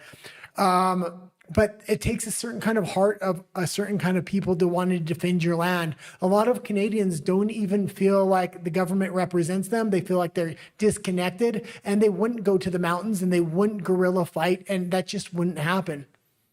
And especially because, and we have mentioned, because of the treatment that the Canadian government gave, especially to those who you would expect to go fight your wars, the more, conservative, more manly man, rural, etc., the way they were treated during the bad times of 2020 would make anybody would not even care to go defend the country because it's not a country that you recognize anymore. Yeah, it's just for that to be their strategy. To think all Canadian citizens are going to stand up and fight to the absolute death is crazy, especially with the way. And the reason I say that, it's not a ridiculous strategy if you hadn't betrayed your people. They betrayed them for decades now, well over a decade, and I think a lot of Canadians are fed up. Not only fed up, but we see 30% of Canada ready to leave Canada already. They're going to have a referendum and votes in probably 3 different provinces in the next year or 2. So what makes you think those provinces that are already going to leave are going to fight for you? Well, I mean, they can make a new army and guerrilla-style warfare with their new trans recruits and their feminist recruits. The fat lesbians can line up and be cannon fodder. Well, there was another report I didn't put in here, but it was of an old folks home that they wrote the Canadian government saying, we know we're too old to serve, but we want to serve our government, which is just... I mean, that's sad and cute at the same time. Yeah, but the Canadian government can't actually recruit fighting age males. No, of course not. Let's see, Carney. From Eric Doherty, quote, Canadian Prime Minister Mark Carney says it's his mission to protect minorities and multiculturalism. He doesn't have to say it, we know. So yeah, he came back from Davos and now he's making more statements, trying to get ready for a campaign. He really wants to put Trump derangement syndrome in the forefront. And this is, Eric Doherty says it right there, suicidal empathy. Values of inclusivity, fairness, solidarity, sustainability, and ambition. Canadians are inclusive.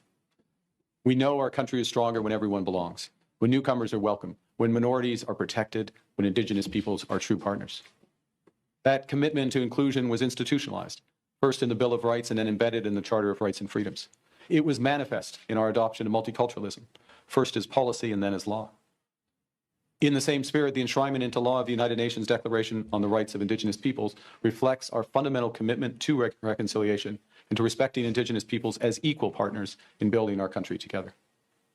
Values. Yeah, and it's the problem with Canada is they have so many contradictory laws and clauses to take away fundamental rights and freedoms. And the Supreme Court of Canada just recently ruled on that and said the government had completely overstepped their bounds during the pandemic age and took everybody's rights and freedoms away from them because they have a notwithstanding clause, meaning you have those freedoms until an emergency happens and then the government... Until we decide to take them away from you. Yeah. Essentially. But I mean, and no, Canada's strongest when you have a select few that are selected specifically because of their skill set or because they would be a benefit to the country. And then you also make them adapt and make them, what's it called? Integrate into the country. I had the word in my head. Okay, let's read any comments and then we'll go into the EU actually, just because we're falling a little bit behind. MUA says they already have the Sikhs army. How could you forget, Guy? Well, I mean, that's true, but they go for India. But that was one of the things I would say because living in Canada, I knew a lot of Sikhs, and they were actually during the Jibby Jab era, they were one of the few groups to actually stand up against a lot of these government mandates. And when you go into their houses, they have a lot of paintings of revolutionaries. And I would ask them, like, what's this paint of? Oh, this guy caused a revolution. And they got this culture of revolution that's kind of inbuilt into them. So when the government overreaches and becomes really authoritarian, even though they're immigrants, at least they're willing to stand up. Which is few and far between for immigrants. So yeah, especially in Canada during the Jibby Jab era, nobody was willing to say anything. The Sikh community was one of the few communities. And funny enough, one of the largest sectors within the trucker community is actually the Sikh trucker community, and they made up a big portion of the Freedom Convoy. Yes, true. I forgot about that bit. Yeah, but yes. Actually, when we went to the first protest, again, I don't think the Sikhs would fight for the government; they'd fight against it too. But when we actually went to our first protest for the Freedom Convoy, we went to the border. We were supposed to talk on camera. We were too scared, but we filmed it and made a voiceover later. The Sikh truckers were actually there, and they were giving free food to everybody at the protests, so everybody stayed warm and got food, and it was good to see that community. Yeah. As per their mandate in their religion. But let's move on to the EU, because yes, we are running out of time.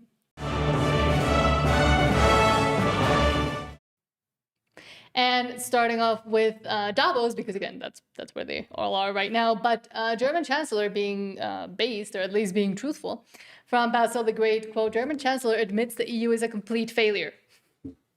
They're having to admit their failures. And the thing is, they're going to have to admit their failures first, and then they're going to have to take probably the opposite stance, which they're going to get a lot more support with, but people need to see through their mask. Yeah, and remember where they were coming from initially.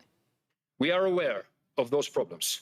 Both Germany and Europe have wasted incredible potential for growth in recent years by dragging feet on reforms and unnecessarily and excessively curtailing entrepreneurial freedoms and personal responsibility. We are going to change that now. Security and predictability take precedence over excessive regulation and misplaced perfection. We must reduce bureaucracy substantially in Europe. The single market was once created to form the most competitive economic area in the world, but instead, we have become the world champion of over-regulation. That has to end. We are aware. Yeah, the issue they don't want to. The issue the EU has, it's just so hard to move because you have every single member state having different wants and needs. And when they try to pass a blanket law or a blanket regulation, there's going to be one or two member states that are absolutely just doesn't work for them. So it's hard to keep cohesiveness without authoritarianism. Also, from Basil the Great, quote, U.S. Secretary of State is appalled at the state of the UK on free speech, as we are all. Under the Online Safety Act, was that just in 1 year, or is that since it? That was in 2023 alone.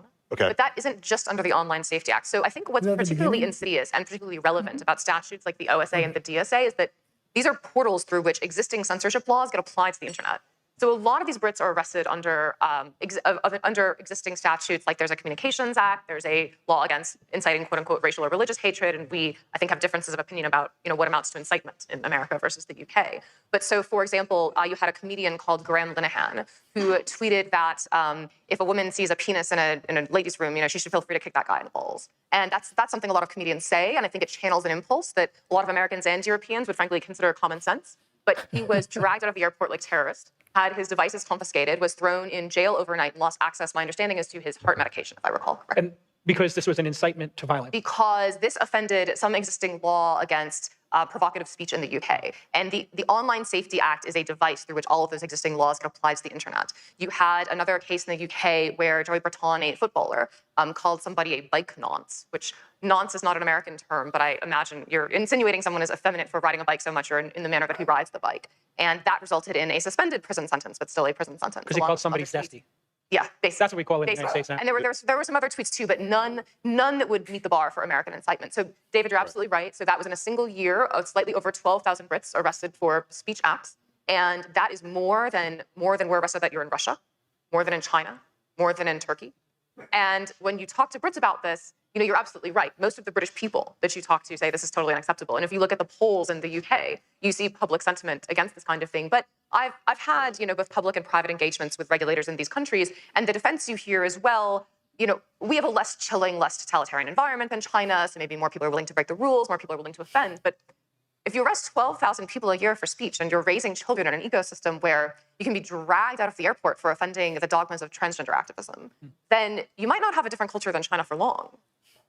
And why should the United States be paying to defend your country and support it in fighting, say, a proxy war against Russia, if that's basically the values that are being enforced? Right, exactly. When we interact with our NATO allies in the NATO context, we hear a lot about our shared history and shared values. And it's time to ask, what values do we still share?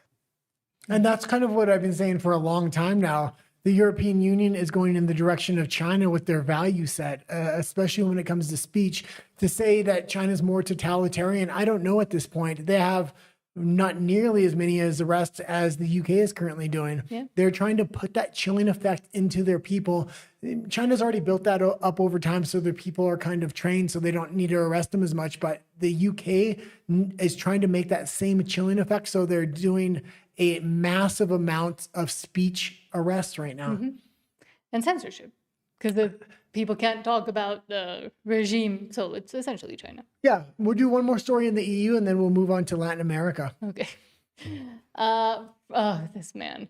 From Dries von Langenhove at the WEF, Spanish Prime Minister, idiot Sanchez Castejon, says the EU should put an end to anonymity on social media to combat hate speech. And anonymity online is absolutely important. And it might have not always been apparent, but the way governments have overstepped their bounds to take people's jobs, to cancel their bank accounts, and basically deperson these people for the things that they said, we need the basic freedom to remain anonymous online. Jordan Peterson learned this lesson when he tried to say the exact same thing, and the pushback was massive. And anytime somebody says something like this, especially a politician, you need to unelect him or you need to push back in a massive way.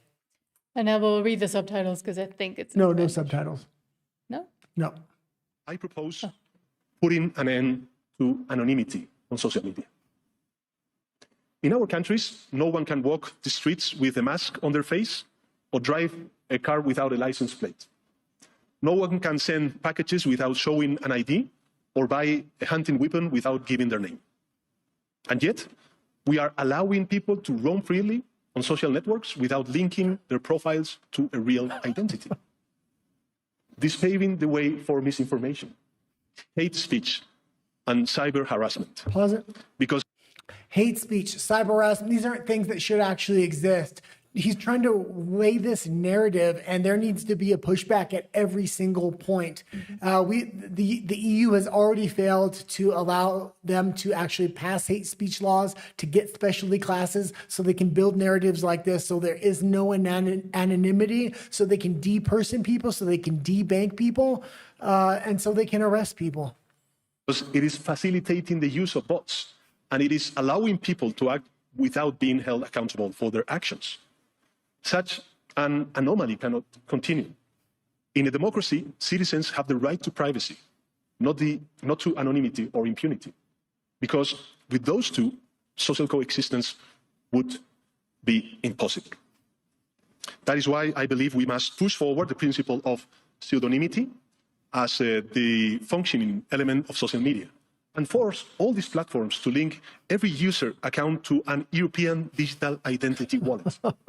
This way, citizens could use nicknames if they want, but in the case of a crime, public authorities will be able to connect those nicknames to real people and hold them responsible. Because accountability is not an obstacle to freedom of speech. It is an essential complement to it. And I don't know if, I actually don't know if this gentleman's conservative, liberal. He's a socialist. Well, I don't know what he is, but any politician saying we need to get rid of online anonymity, especially when they've been overstepping their bounds with authoritarianism and debanking people, they need to be unelected and the public need to make themselves heard. And Sanchez has to worry more about the train derailment that just happened in his country while he was sending millions and millions of euros to go build trains in third world countries and letting a bunch of people die from that train derailment and now not wanting to go investigate it. That's what he should be focusing on, not anonymity or non-anonymity online. Sorry, I just reported on that story in Spanish and some the other day. And some people are against digital ID. Other people, Spain is failing. Other people are against hate speech or this or that or any number of things he just mentioned there. You need to push back on this guy hard and get him unelected. I'm against all of those things. I understand some people in the EU are brainwashed enough to be for some of those things. But if there's one thing he mentioned there, push back against him. Mm-hmm. And hopefully there's another candidate because a lot of these EU countries don't have secondary options. They all agree like some kind of uniparty like the United States used to have before Trump, where they're all actually going to push the general things of hate speech and digital ID. Mm-hmm. Okay, let's go into Latin America if we don't. We are moving into Latin America. Well, unless we have comments. No. Okay, let's go into Latin America here. Yes. Where is it? Oh, there. Oh, it did. It did play. Okay. Starting with Brazil, because there will be an important election, and we have been talking about it quite a bit.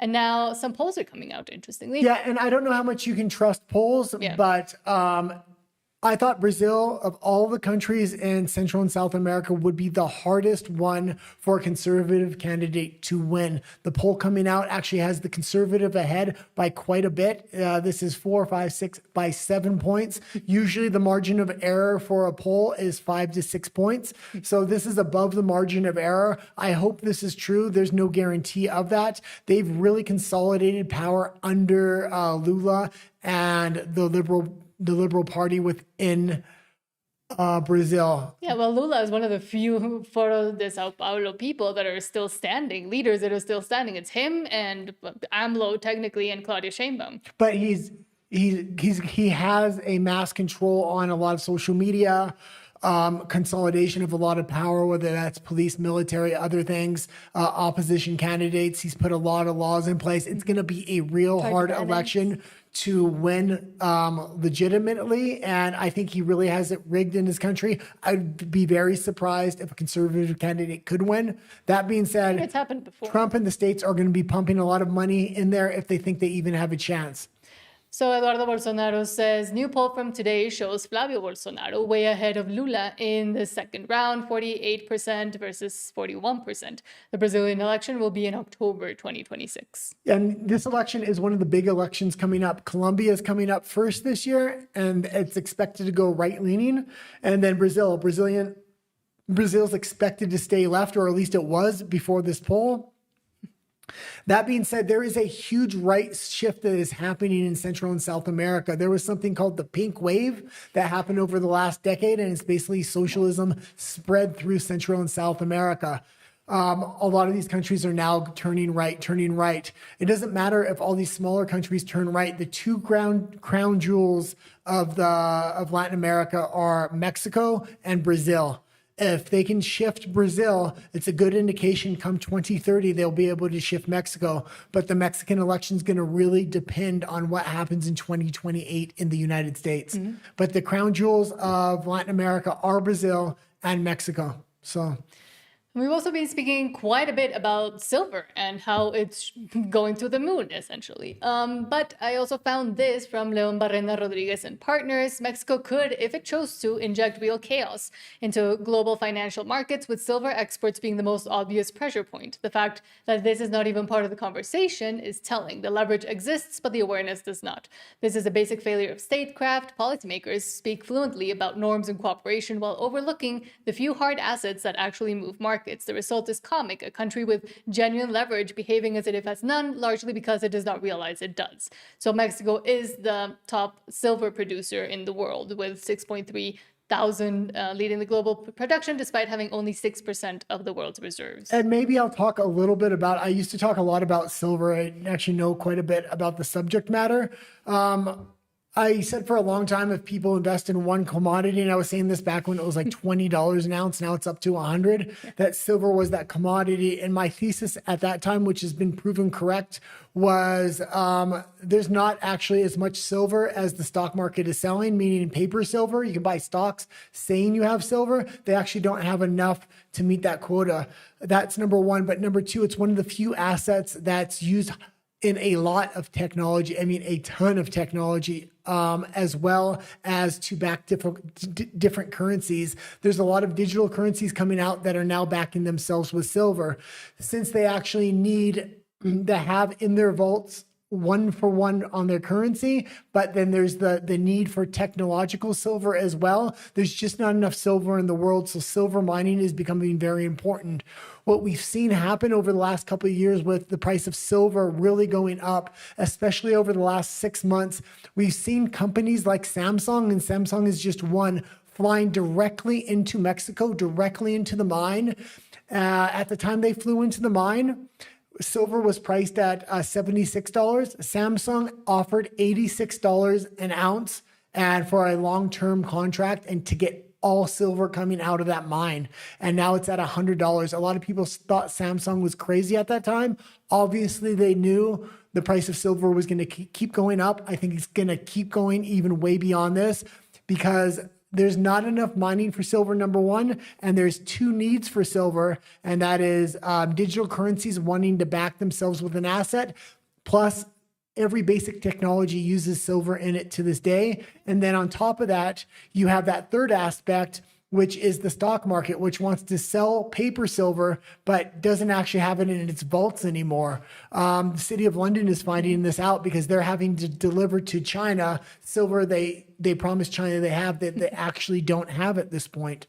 So silver is going to be very interesting. The fact that Mexico has that much is nice for Mexico. The problem with Mexico is they're extremely corrupt. They're run by cartels. And who do you think is going to be running these mines? Exactly. Who already runs these mines and who was given the rights to go into these mines? A lot of them Canadian companies that are actually owned by the CCP in China. Well, and why are these companies flying directly to the mines? Because they know it's corrupt. Usually this would be done in boardrooms. They're flying directly to the mine, offering hundreds of millions of dollars for all the silver coming out of that because they need to secure it for their production lines. And again, Mexico could be a top player, could be a very important player, but it refuses to do anything for itself because of the government we have. Okay, let's go over to RU and BLE now if we can. Okay. We're the only ones on there. Okay, we're going over to, hold on.